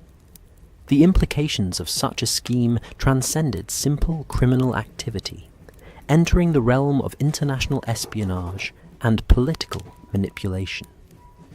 Holmes, surely we should contact the authorities. With what evidence? Whispered fragments that could be dismissed as imagination, theoretical codes based on speculation, and accusations against diplomatic personnel who enjoy immunity from local prosecution. He shook his head. No, Watson, we must develop irrefutable proof before we can act. But I promise you this. Before we reach Vienna, we shall have that proof, and this conspiracy shall be exposed for what it truly is. As I settled into my own compartment for what remained of the night, I reflected on the extraordinary complexity of what Holmes had uncovered through his analytical brilliance. What had begun as mysterious voices in an empty carriage had evolved into evidence of an international conspiracy involving theft, smuggling, diplomatic corruption, and political manipulation. The whispering passenger, I now understood, was not a single individual, but an entire network of conspirators using the Orient Express as their mobile headquarters for a scheme of breathtaking audacity and scope. Tomorrow would bring new challenges, new dangers, and undoubtedly new revelations about the true nature of our mysterious journey. But tonight at least, I could rest with the satisfaction of knowing that Sherlock Holmes had once again demonstrated why his methods of observation and deduction made him the most formidable opponent any criminal conspiracy could face. The game was indeed afoot, and our adversaries were about to discover that they had chosen their pawns very unwisely indeed. The morning after Holmes's remarkable analytical breakthrough dawned grey and overcast, the Austrian countryside rolling past our windows beneath brooding skies that seemed to reflect the darkening nature of our circumstances. I had slept poorly, my dreams filled with whispered conspiracies and diplomatic shadows, and I awoke with the distinct sensation that our situation had fundamentally altered overnight.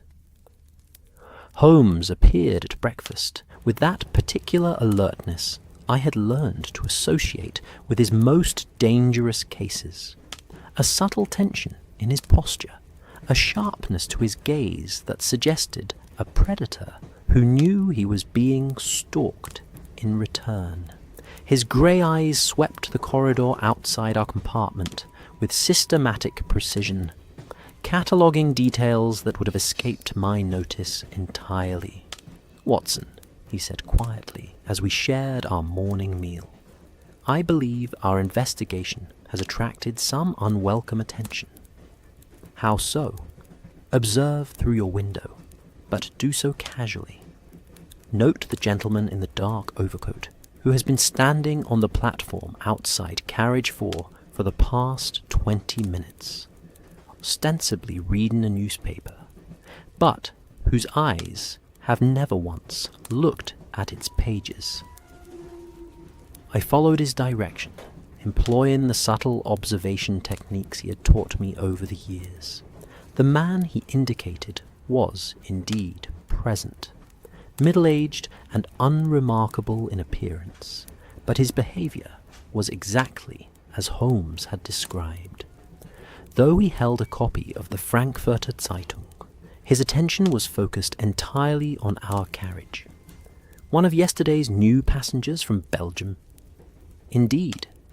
He boarded at Liège, along with a companion, a woman who's taken considerable pains to appear unremarkable, but whose expensive shoes and carefully manicured hands suggest resources far beyond those of a typical middle-class traveller.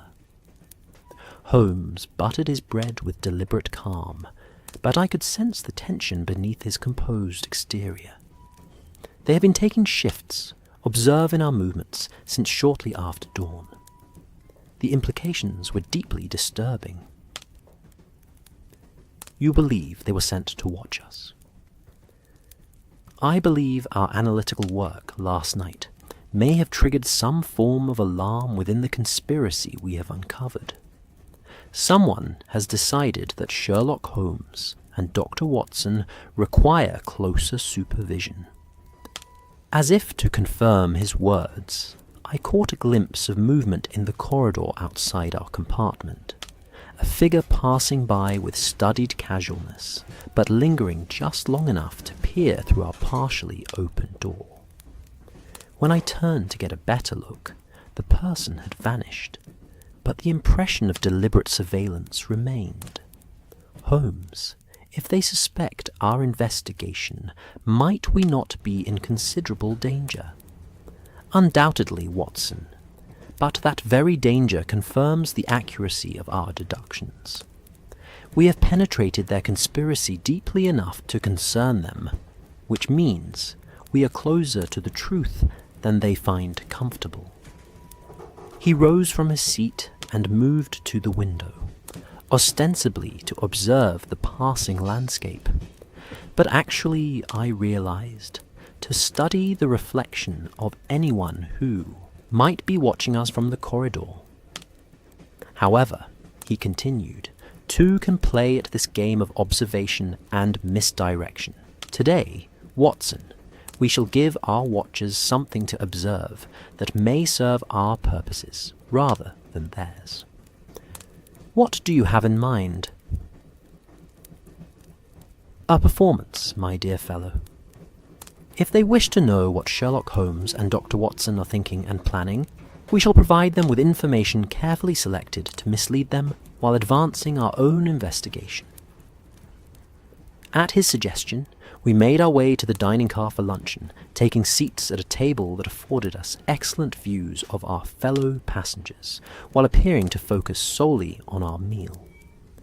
The Orient Express's famous cuisine was, as always, superb, but I found myself paying more attention to the other diners than to my plate.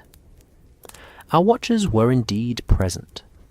The man with the newspaper had been replaced by his female companion, who sat 3 tables away, pretending to read a volume of poetry while maintaining discreet observation of our activities. More interesting still was the behavior of the other passengers, many of whom seemed unusually subdued, and spoke in voices too low to overhear. It was then that Holmes began his performance. "Watson," he said in a voice pitched to carry to nearby tables, "I have been reconsidering our assignment in Vienna. The more I study Professor Steinberg's communications, the more convinced I become that his acoustic archaeology project is centered on the old Habsburg Palace." I stared at him in bewilderment, since we had received no such communications, and Professor Steinberg's very existence remained questionable. Holmes caught my eye and gave an almost imperceptible nod, indicating I should play along with whatever game he was conducting. Indeed, Holmes. The historical significance of those particular chambers must be extraordinary. Precisely. And if my calculations are correct, we shall need to examine the basement vaults where the imperial records were stored during the Napoleonic period. Professor Steinberg believes there may be acoustic phenomena there that could revolutionize our understanding of how sound travels through stone architecture. The woman with the poetry book had stopped all pretense of reading and was now listening intently to our conversation. Holmes continued his fictional discourse with the detailed authority that made his genuine consultations so compelling. Of course, the real breakthrough may come from the diplomatic archives. If the professor's theory is correct, sounds from conversations held in the main embassy chambers during the 1840s may still be somehow preserved in the building structure. Fascinating, I managed, though I had no idea what purpose this elaborate fiction served. Yes, we shall likely spend several days in the embassy basement, examining their historical files and testing various acoustic instruments. Quite isolated work, I'm afraid, but potentially revolutionary for the field. Holmes's voice carried that subtle emphasis on certain phrases that I had learned indicated particular significance. The embassy basement, isolated work, historical files. He was creating a narrative that our watchers would presumably report to their employers, but one that served some strategic purpose I did not yet comprehend. After our meal, we returned to our compartments through the train's corridors, giving Holmes the opportunity to observe our fellow passengers more closely. Once safely ensconced in his quarters, he explained his strategy. "Watson, if our watchers believe we intend to spend our time in Vienna examining embassy basements and historical archives, they may relax their vigilance regarding our actual investigation. Meanwhile, the specific details I mentioned should allow us to identify who among our fellow passengers is communicating with outside parties." How so? The embassy basement and acoustic archives I described do not exist. If anyone aboard this train sends communications mentioning these fictional details, we shall know they were listening to our conversation and reporting its contents to Confederates in Vienna. The elegance of his trap was remarkable, but I remained concerned about our immediate safety. "Holmes, what of our watchers? Surely they will continue their surveillance regardless of what they overheard?" "Indeed they will, Watson, which brings us to the next phase of our investigation. This evening we shall give them something even more interesting to observe." Before he could elaborate, however, our conversation was interrupted by an unexpected discovery. I had decided to stretch my legs with a walk through the train's corridors, partly to observe our fellow passengers, and partly to work off the tension that had been building throughout the day. It was during this casual reconnaissance that I noticed something that sent a chill of alarm through me. Herr Gottfried's compartment appeared to be empty. The door stood slightly ajar, which would have been unremarkable, except for the complete stillness within. No sounds of movement, no indication of occupancy, yet his luggage remained exactly where I had last seen it, arranged with the careful precision of someone who intended to return. I knocked gently on the doorframe, calling his name in a voice pitched for politeness rather than urgency. No response. After a moment's hesitation, I pushed the door open wider and peered inside. The compartment was indeed unoccupied, but showed clear signs of recent habitation. Gottfried's clothes were laid out for evening wear, his travelling case open on the seat, his personal effects arranged on the small table. Most telling of all, a half-finished letter lay on his writing desk, the pen still uncapped beside it, as though he'd been interrupted mid-sentence. I returned immediately to Holmes with this disturbing information. "Empty, you say? But his belongings remain undisturbed, precisely. It appears he stepped out momentarily and simply never returned." Holmes's expression grew grave. "Watson, I fear Herr Gottfried may have fallen victim to the very conspiracy he was facilitating.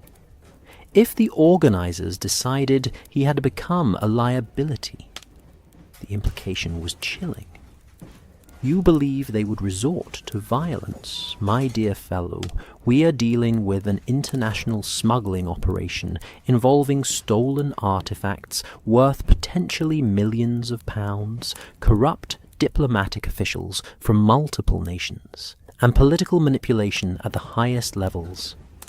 the stakes are sufficiently high that eliminating inconvenient witnesses would be entirely consistent with such an enterprise. He rose with a sudden decision. Watson, we must search this train thoroughly.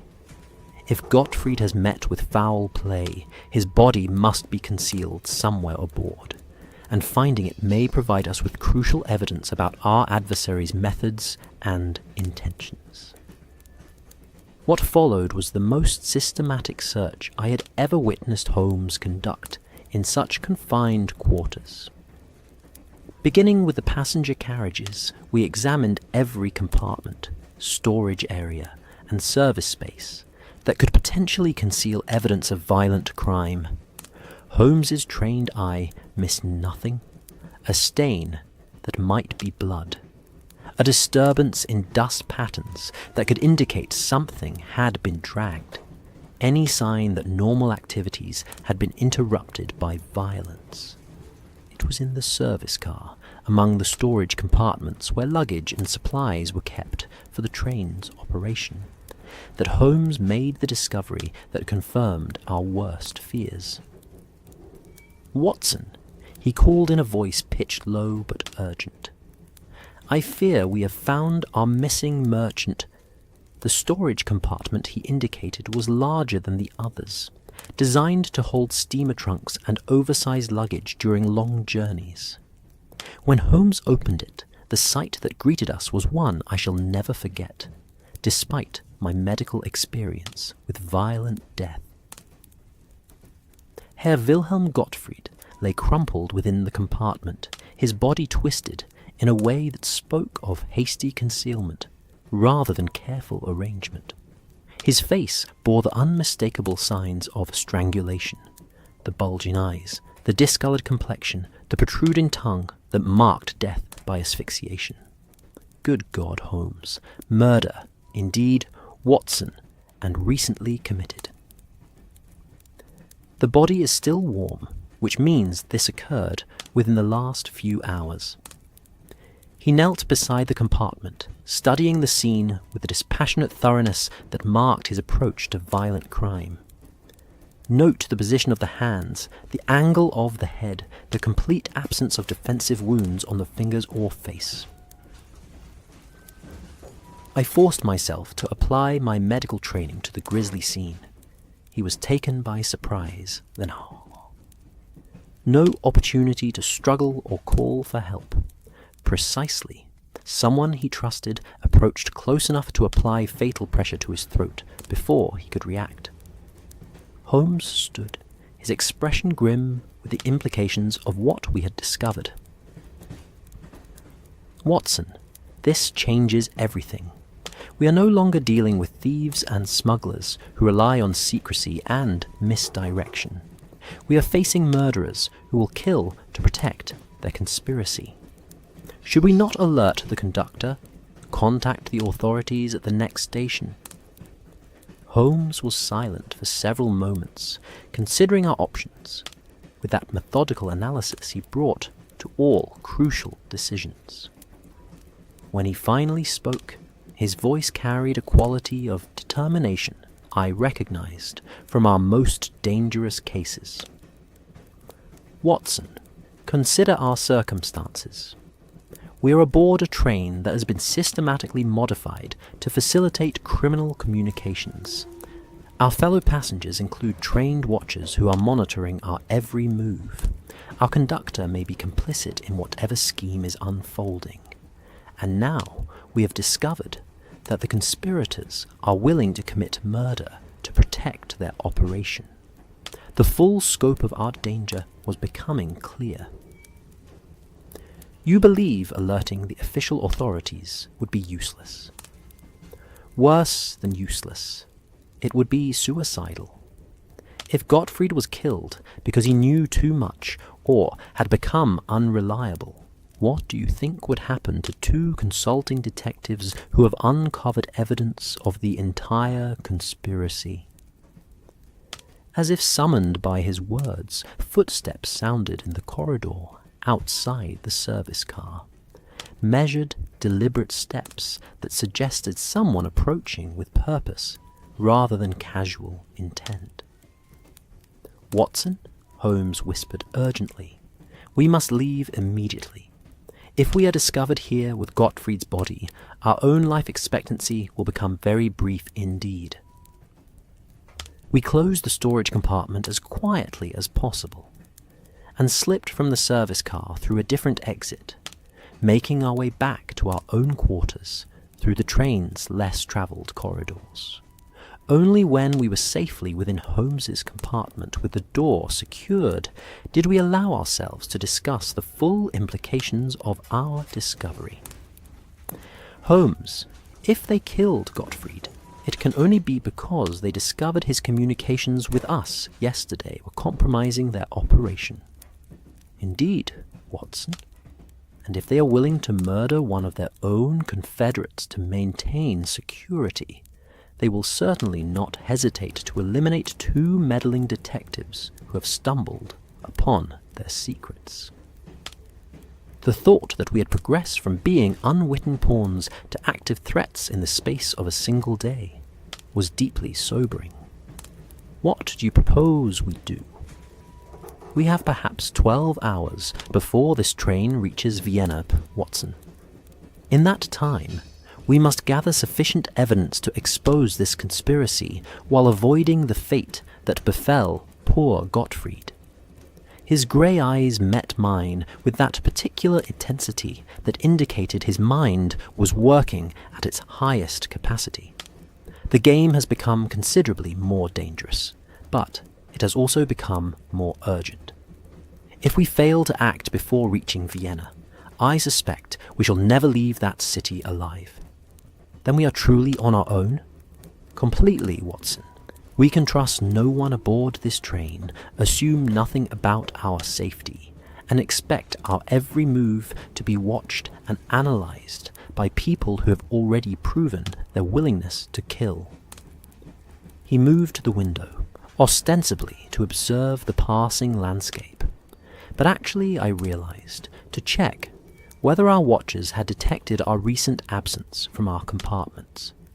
However, he continued, they have made one crucial error in murdering Gottfried.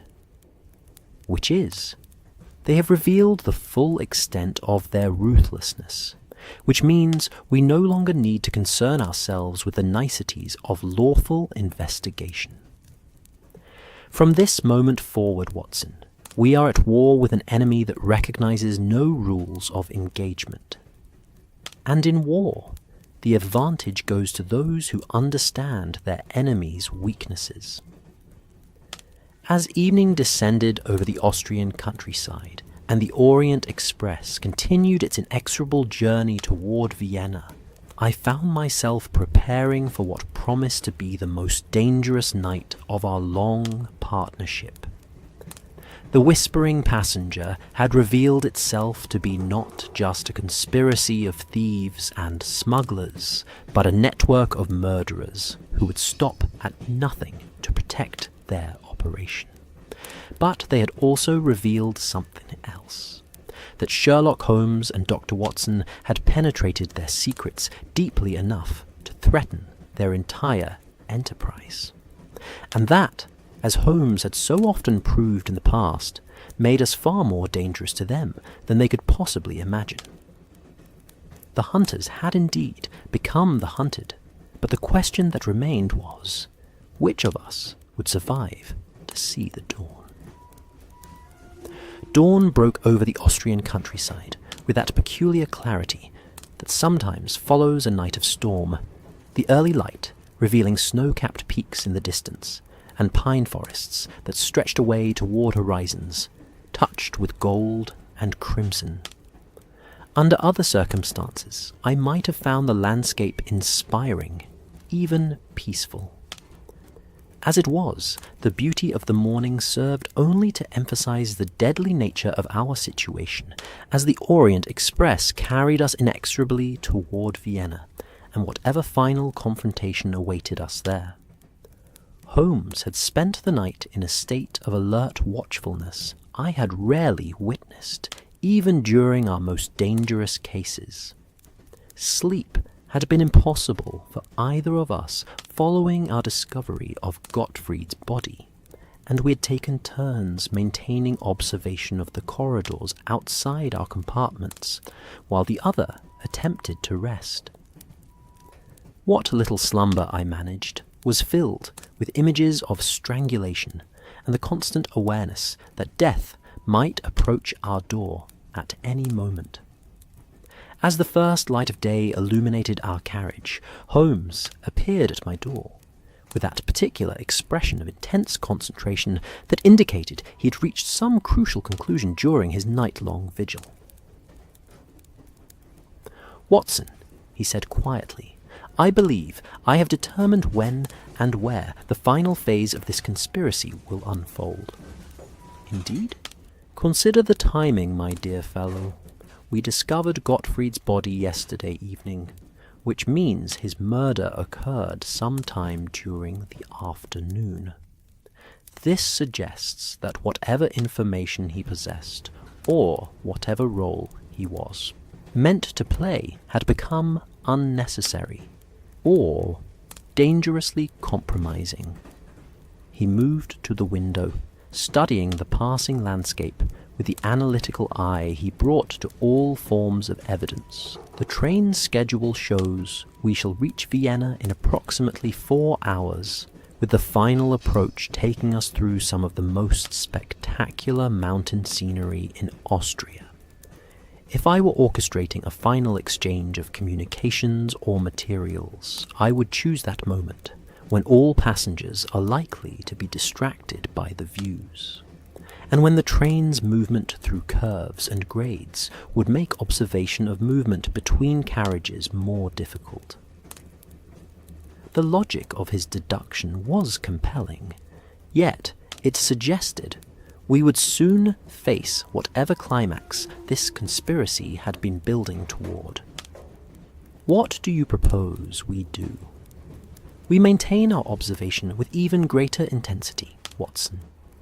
If my analysis is correct, the next few hours will see the culmination of everything we have witnessed: the coded messages, the diplomatic pouches, the systematic communication through acoustic channels. And when that moment comes, we must be prepared to act decisively." As if summoned by his words, a movement in the corridor outside caught my attention. Through the gap in our partially closed door, I glimpsed a familiar figure moving past with obvious stealth. The man in the dark overcoat, who had been watching us since Belgium, now moving through the train with purposeful urgency rather than casual observation. "Holmes," I whispered, "our watcher is active." He joined me at the door, peering through the narrow opening to observe the man's progress through the carriage. What we witnessed confirmed his prediction about the conspiracy's final phase. The man moved with the careful precision of someone following a predetermined plan, stopping at specific compartments for brief exchanges with occupants we could not see, then continuing forward toward the train's front carriages. Most tellingly, he carried a small leather satchel that he handled with extraordinary care, suggesting it contained materials of considerable importance. "Watson, I believe we are witnessing the collection phase of their operation. That satchel likely contains the final communications, or possibly even the stolen artifacts themselves, being gathered from various confederates for delivery in Vienna. Should we follow him?" "Indeed we should, but with extreme caution. If they killed Gottfried to prevent compromising revelations, they will not hesitate to eliminate anyone who threatens their final success." Holmes gathered his coat and hat with swift efficiency, but I noticed he also palmed a small but heavy object from his travelling case. one of those ingenious devices he occasionally carried for situations requiring more than intellectual prowess. We followed our quarry through the train's corridors at a careful distance, maintaining visual contact while avoiding the appearance of deliberate pursuit. The man's route took him steadily forward through the carriages, pausing occasionally for those mysterious exchanges, but never remaining stationary long enough for us to observe the details of his transactions. It was as we passed through the dining car, now empty in the early morning hour, that Holmes made a discovery that caused him to stop abruptly. Watson, observe the table by the far window, the one where the woman with the poetry book was sitting yesterday. I followed his gaze and saw what had captured his attention. On the white tablecloth, nearly invisible unless one knew what to look for, were several small dark stains that could have spilled wine or coffee. But their pattern and the way they had dried suggested something altogether more sinister. Blood, I whispered. I fear so, and recently deposited, based on the colour and consistency. Holmes moved closer to examine the stains with that careful attention he brought to all forms of physical evidence. Watson, I believe our mysterious watcher may have been involved in more than surveillance yesterday evening. The implications were chilling. If violence had occurred in the dining car, it meant the conspirators were prepared to kill not just in hidden storage areas, but in the public spaces of the train itself. Holmes, we must be extremely careful. If they have already committed multiple murders. Precisely, Watson. But their willingness to use violence also suggests desperation. They know their conspiracy has been penetrated, and they are taking increasingly dangerous risks to complete their mission. Our target had reached the forward section of the train, moving into the first-class carriages, where the most exclusive accommodations were located. Holmes and I maintained our pursuit, but the narrower corridors and fewer hiding places made concealment more difficult. It was as we approached the junction between carriages that events took a sudden and dramatic turn.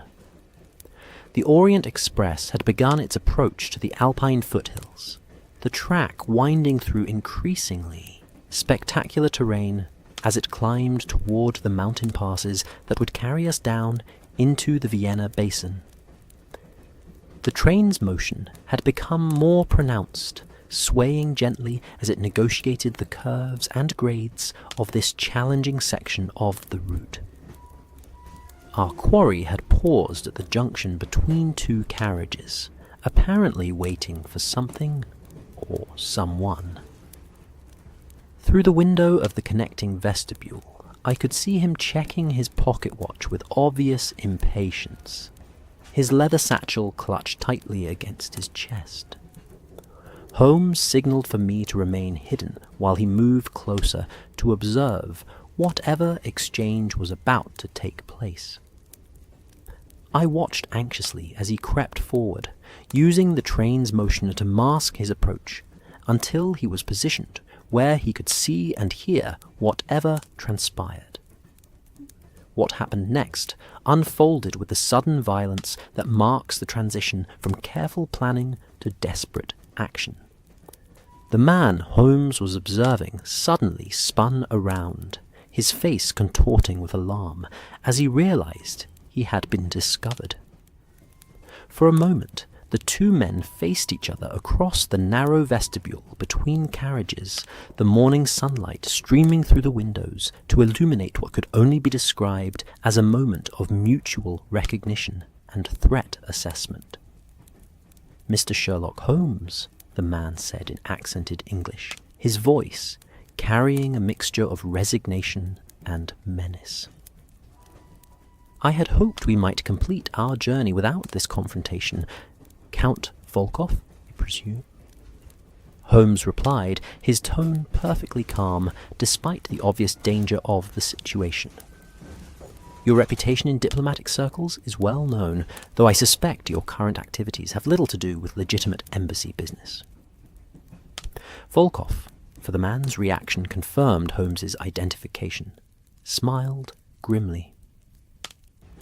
You have been more perceptive than we anticipated, Mr. Holmes. Unfortunately, your perception has made you a considerable inconvenience, as has your decision to murder Herr Gottfried. That was a tactical error that revealed far more about your operation than you intended. Gottfried became unreliable. He was asking too many questions, showing too much interest in matters that did not concern him. Volkov's hand moved toward his coat in a gesture that made my blood run cold. Much like yourself, Mr. Holmes. It was at that moment that the train entered a particularly sharp curve, the Orient Express leaning into the turn, with a motion that required both men to grasp the handrails for support. In that instant of mutual distraction, Holmes acted with the decisiveness that had saved our lives so many times before. Rather than retreating to safety, he lunged forward, grasping for the leather satchel that Volkov carried. The Russian diplomat's surprise at this aggressive move provided Holmes with a crucial moment of advantage, allowing him to secure a grip on the satchel's handle, even as Volkov attempted to draw what I now realized was a concealed weapon. What followed was a struggle, unlike any I had witnessed in all our years of partnership. The two men grappled in the narrow space between carriages, their battle complicated by the train's motion and the deadly proximity of the coupling mechanism that connected the cars. Through the windows, I could see the Austrian landscape rushing past at tremendous speed, the mountain slopes dropping away into valleys that seemed impossibly distant below. Volkov proved to be a formidable opponent, his diplomatic training apparently having included instruction in personal combat. He fought with systematic ruthlessness, attempting to force Holmes toward the outer door of the vestibule, while maintaining his grip on both the satchel and his partially drawn weapon. "You understand nothing," he snarled as they struggled. "This operation is larger than your British minds can comprehend. The artifacts we transport will reshape the balance of power across Europe." Holmes's response was characteristic. Instead of wasting breath on argument, he used Volkov's moment of speech to shift his grip and apply leverage that sent the Russian diplomat staggering against the carriage wall. "Watson," Holmes called urgently. "Alert the conductor. Bring assistance immediately." But even as I turned to comply with his request, I realized that the situation had reached a critical point. Volkov had freed his weapon, a small but deadly-looking revolver, and was attempting to bring it to bear on Holmes while still maintaining control of the satchel. The train entered another sharp curve, this one banking steeply as we approached what appeared to be a mountain bridge spanning a deep gorge. The Orient Express's motion became more pronounced, throwing both combatants against the walls of the narrow vestibule, with force that would have stunned lesser men. It was in that moment of confusion that Holmes made what I initially thought was a desperate mistake. Instead of seeking safety, he deliberately opened the outer door of the vestibule, exposing both himself and Volkov to the rushing wind and the terrifying proximity of the mountain landscape racing past. "You wish the satchel so badly," Holmes shouted over the noise of wind and rails. "Then come and take it." What he had done, I realized, with a mixture of admiration and terror, was to shift the terms of their struggle to terrain, where his superior knowledge of physics and leverage would provide the advantage. On the narrow external platform between carriages, with the wind and motion of the train creating additional challenges, the outcome would depend not on weapons or diplomatic training, but on intelligence, adaptability, and sheer determination. Volkov, perhaps realizing that his position was no longer as secure as it had seemed, attempted to back away from the open door. But Holmes's grip on the satchel prevented his retreat, and the Russian found himself pulled inexorably toward the external platform, where the morning air roared around the train's passage through the mountains. The evidence in this satchel Holmes called over the wind and will expose your entire conspiracy. Release it now, and you may yet escape with your life. Never. Volkov's response was partially lost in the noise, but his intention was clear as he raised his revolver, despite the difficulty of aiming accurately in such conditions.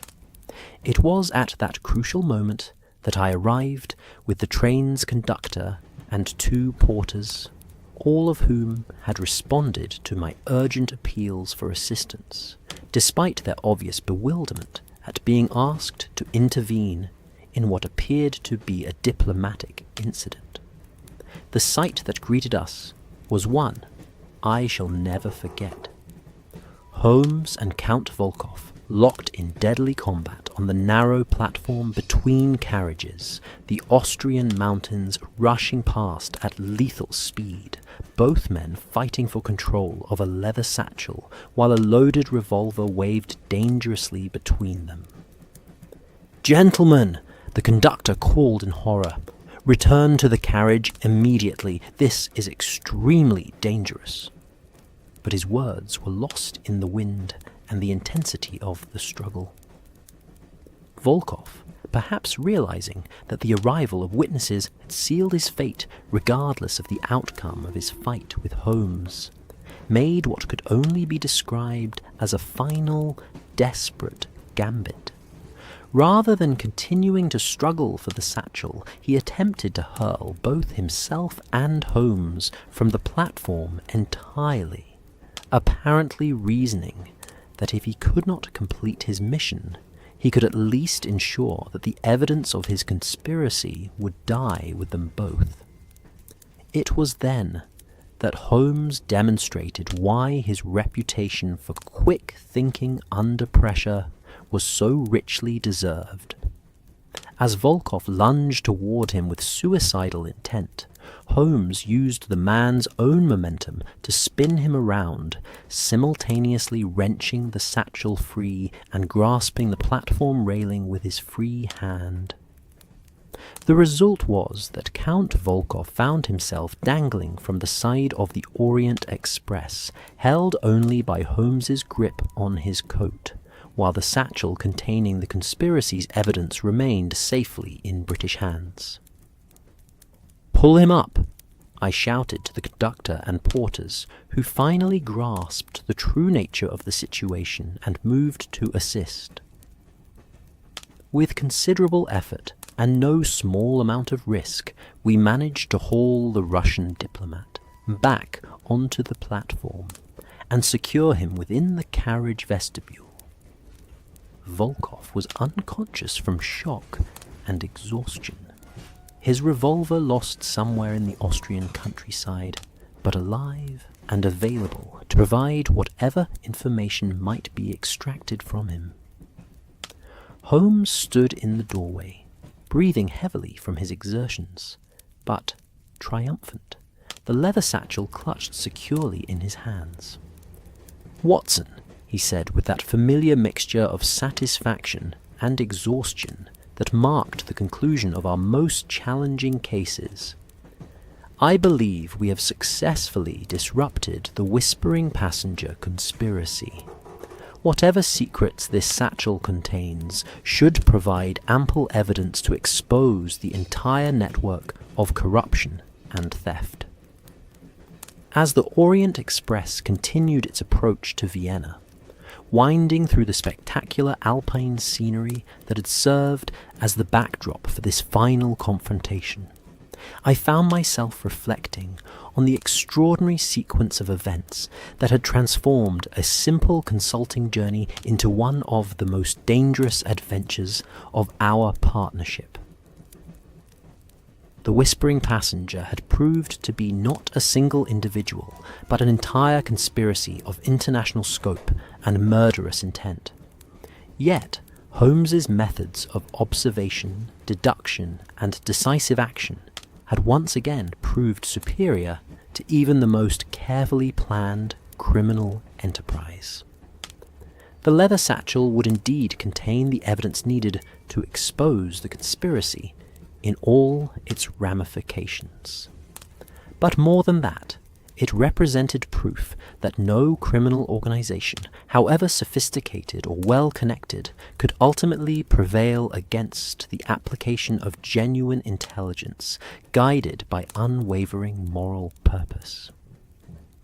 As Vienna appeared in the distance, gleaming in the morning sunlight, I realized that our mysterious journey aboard the Orient Express was finally approaching its true conclusion, not in the academic consultation we had originally anticipated, but in the exposure and defeat of one of the most audacious criminal conspiracies it had ever been our privilege to encounter.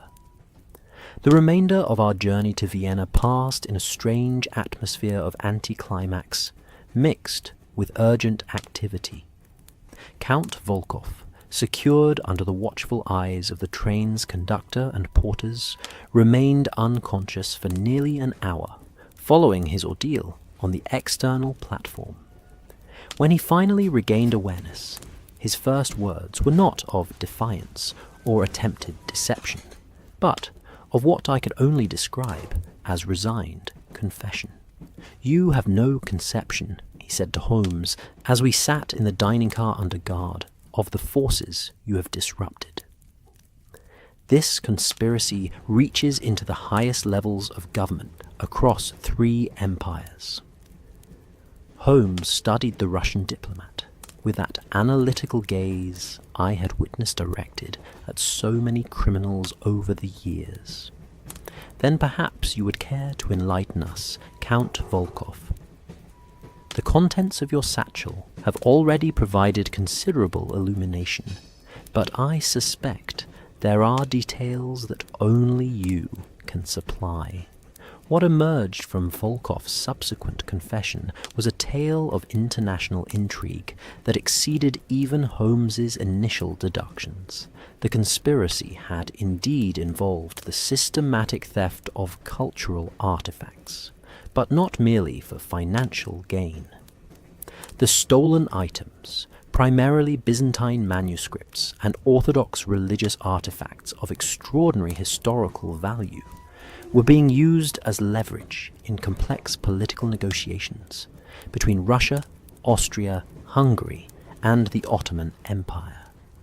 The manuscripts, Volkov explained with the weary resignation of a man whose carefully constructed world had collapsed around him, contain information about medieval trade agreements and territorial boundaries that could influence current diplomatic negotiations. Private collectors were merely the cover story. The real buyers were government ministries seeking historical justification for territorial claims. Holmes nodded, as though this revelation merely confirmed theories he had already formed. And the acoustic communication system? Necessary to coordinate the timing of exchanges without creating written evidence that could later incriminate diplomatic personnel. Volkov's smile was bitter with irony. We thought ourselves quite clever, using the train's architecture to communicate without risk of interception. Until you began your investigation, no one had ever detected our method. The murder of Herr Gottfried. Gottfried became unreliable. He began asking questions about the ultimate destination of the artifacts he was helping us transport. When he approached you and Dr. Watson with obvious phishing inquiries, we realized he had become a security risk that could no longer be tolerated. The casual manner in which Volkov discussed murder was chilling, yet it confirmed Holmes's assessment of the ruthlessness we had been dealing with. These weren't mere criminals motivated by greed, but political operatives prepared to kill in service of what they considered matters of state. And our role in your conspiracy? Initially, you were to serve as unwitting witnesses to the legitimacy of this journey. Who would question a shipment of diplomatic materials that had been observed and vouched for by the famous Sherlock Holmes? Volkov's expression grew darker. When it became apparent that your powers of observation were more dangerous than useful, elimination became the preferred option. As the Orient Express approached the outskirts of Vienna, Holmes excused himself to compose what he described as urgent telegraphic communications with certain authorities. I remained with our prisoner, partly to ensure his continued cooperation, and partly because I found myself morbidly fascinated by the scope of the conspiracy he had helped orchestrate. Dr. Watson, Volkov said during one of these conversations, you must understand that this operation involved more than simple theft. We were attempting to influence the course of European history through the selective revelation of historical documents. By stealing them, by ensuring they reached the parties best positioned to use them for diplomatic advantage. The manuscripts we transported contain evidence of medieval alliances that could justify current Russian claims to territories now disputed with Austria-Hungary. The cynical calculation behind such reasoning was breathtaking in its scope. These men had been prepared to commit murder not for personal enrichment, but in service of geopolitical strategies that could affect the lives of millions. It was during these revelations that I began to understand the true significance of Holmes's acoustic theory. The whispering passenger method had allowed the conspirators to coordinate their activities without creating the paper trail that typically accompanies complex criminal enterprises, each coded. Message transmitted through the train's modified structure left no physical evidence, making detection and prosecution extremely difficult. Your method was ingenious, I admitted. Without Holmes's particular talents for observation and analysis, it might never have been discovered. Indeed, Dr. Watson, we had tested the system extensively and believed it to be undetectable. Your colleague's ability to not only hear our communications, but decode their meaning was entirely unforeseen. Holmes returned as we were completing our approach to Vienna's Westbahnhof, his expression bearing that satisfaction that marked the successful conclusion of a complex investigation. Watson, I have been in communication with Inspector Lestrade in London and his counterpart here in Vienna, Inspector Moller. Both the British and Austrian authorities have been informed of our discoveries, and arrangements have been made to receive Count Volkov and examine the evidence we have secured. The satchel's contents, most illuminating, in addition to the stolen manuscripts Volkov described, there are detailed records of the entire conspiracy, names, dates, financial arrangements, even architectural plans for the acoustic modifications made to various railway carriages on different routes. Holmes's smile was grim with satisfaction. Whoever kept these records was quite thorough, perhaps too thorough for their own good.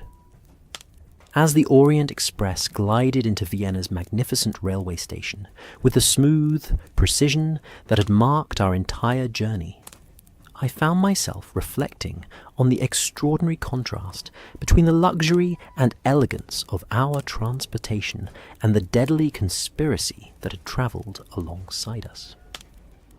The platform bustled with the typical activity of a major European terminus. Porters hurrying with luggage, passengers embracing their arrivals, vendors selling newspapers and refreshments. Yet, I now knew that beneath this facade of civilized travel, currents of international intrigue flowed along the railway lines like some invisible river of secrets and corruption. Holmes had been correct in his assessment that the modern world of the 1890s had created new opportunities for both legitimate commerce and criminal enterprise. The railways that connected the great cities of Europe also connected the criminals and conspirators who sought to exploit the system for their own purposes. It was as we stood on the platform, awaiting the arrival of the Austrian authorities, that Inspector Müller appeared with a contingent of uniformed officers. He was a competent-looking man of middle years, his bearing suggesting the methodical thoroughness I had come to associate with Germanic law enforcement. Herr Holmes, I am Inspector Müller. I have received most interesting telegraphic communications from London regarding your discoveries aboard this train. Holmes presented both Count Volkoff and the leather satchel with characteristic efficiency, providing a concise summary of our investigation and the evidence we had secured. Müller listened with obvious fascination, occasionally interjecting questions that demonstrated his appreciation for the complexity of what we had uncovered. Most remarkable, Herr Holmes. We have been investigating irregularities in diplomatic shipments for several months, but without success in identifying the specific methods being employed. You may find the contents of that satchel provide considerable assistance in expanding your investigation. I suspect Count Volkoff's confession will reveal additional conspirators currently operating in Vienna. Indeed, as we watched from the platform, 3 more arrests were made among the passengers disembarking from the Orient Express.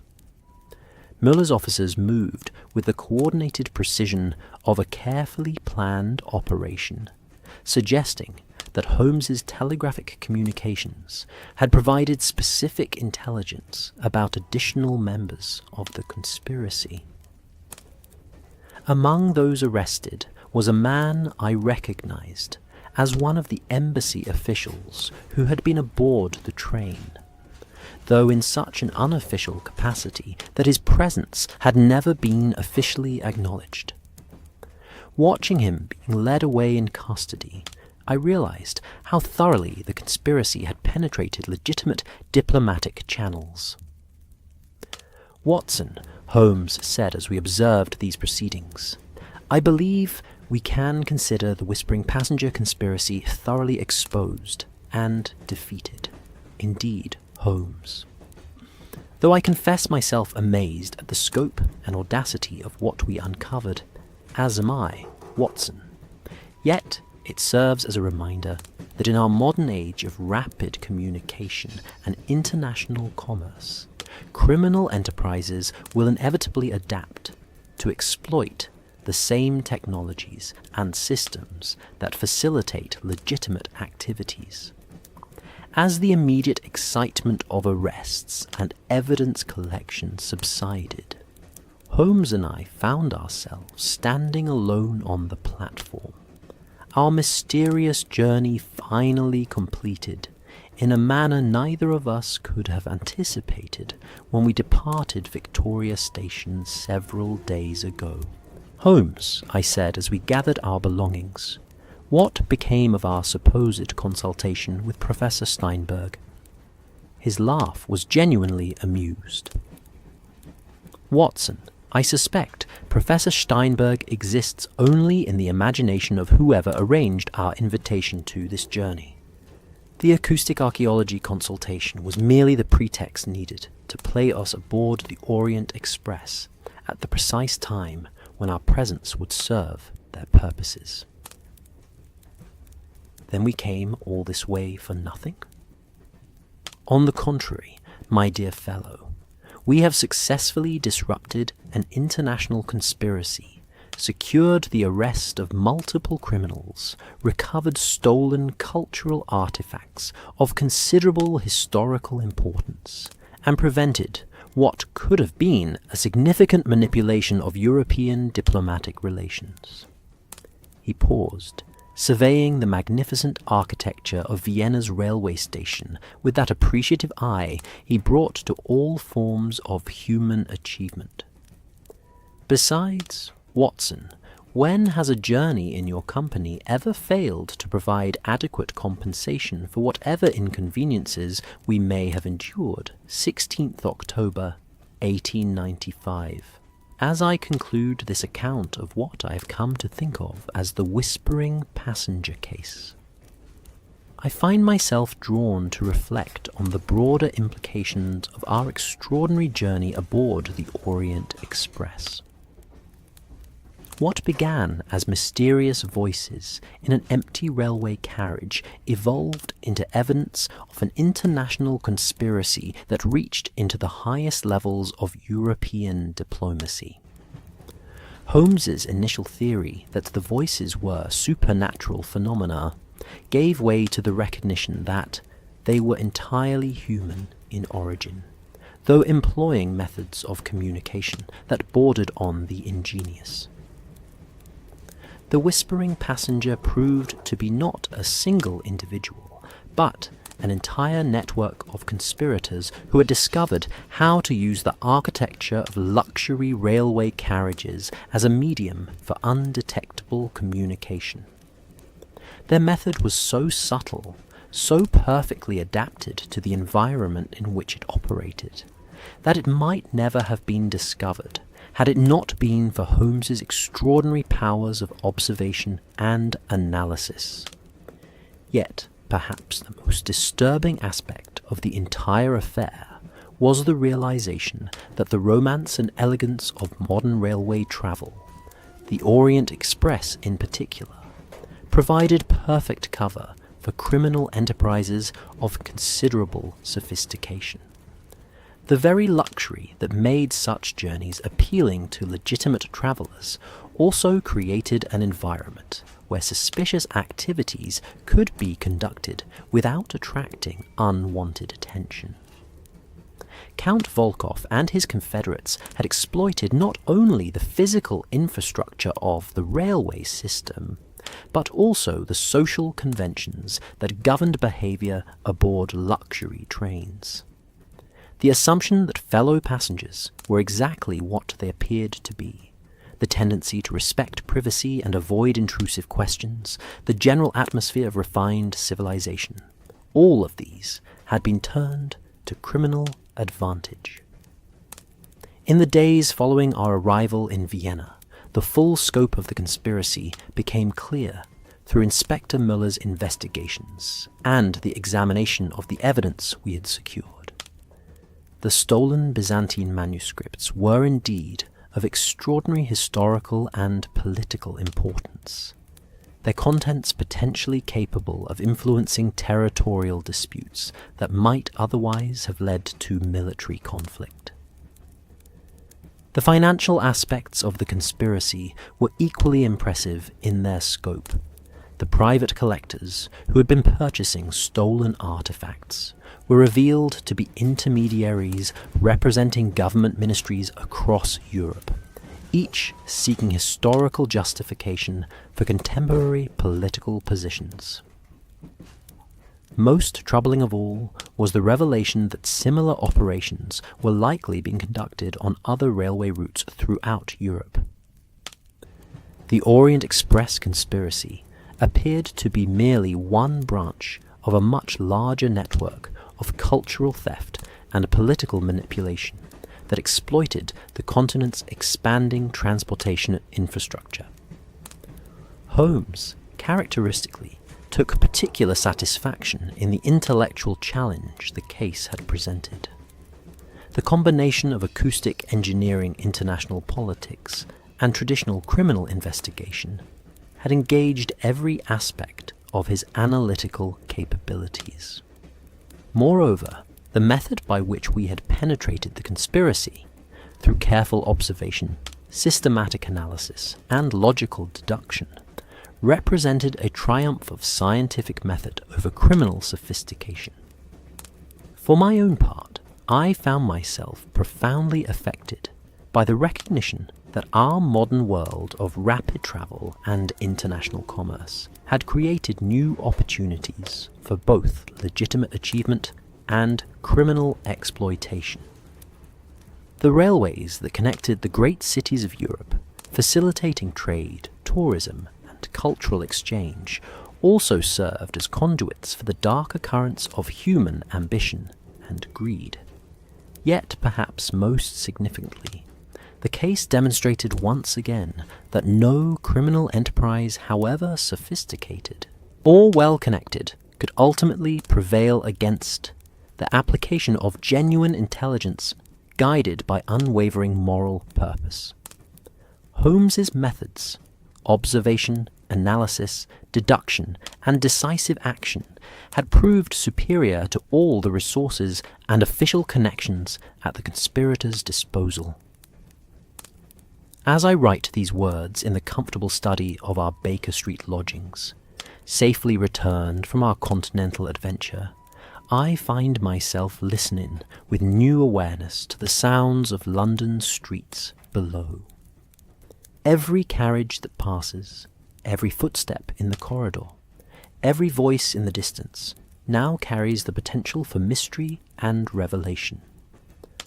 Holmes, I notice, has developed a similar heightened sensitivity to the auditory environment around us. Often, I find him pausing in his activities to listen intently to sounds that would previously have passed without notice. The whispering passenger case has taught us both that in our modern world, secrets travel alongside legitimate passengers on every form of transport, and that the trained ear can detect conspiracies in the most innocent of settings. The Orient Express continues its regular service between London and Vienna, its luxury and elegance undiminished by the criminal activities it once unknowingly harboured.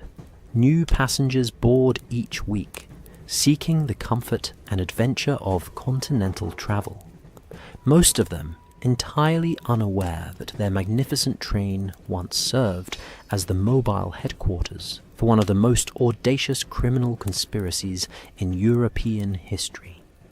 But Holmes remains alert to the possibility that other such conspiracies may be operating even now, using methods we have not yet discovered, exploiting systems we have not yet penetrated. The modern world of 1890s Europe, with its rapid communications, international commerce, and unprecedented mobility, has created opportunities for both remarkable achievement and remarkable crime. And somewhere on the railways of Europe, new mysteries are undoubtedly developing, new conspiracies taking shape, new crimes being planned by individuals who believe themselves beyond the reach of detection or justice. They are wrong, of course. As long as Sherlock Holmes remains alert to the sounds of our changing world, as long as his methods of observation and deduction continue to evolve in response to criminal innovation, no conspiracy will remain hidden forever, and no criminal enterprise will prove too sophisticated to be defeated by the application of intelligence, courage, and unwavering dedication to justice. The whispering passenger taught us that in the modern world, even the most innocent sounds may carry secrets, and even the most elegant surroundings may harbour deadly conspiracies. But It also taught us that the human capacity for reason and moral action remains superior to the most elaborate criminal schemes. And that, I believe, is a lesson worth remembering as we face whatever new mysteries the future may bring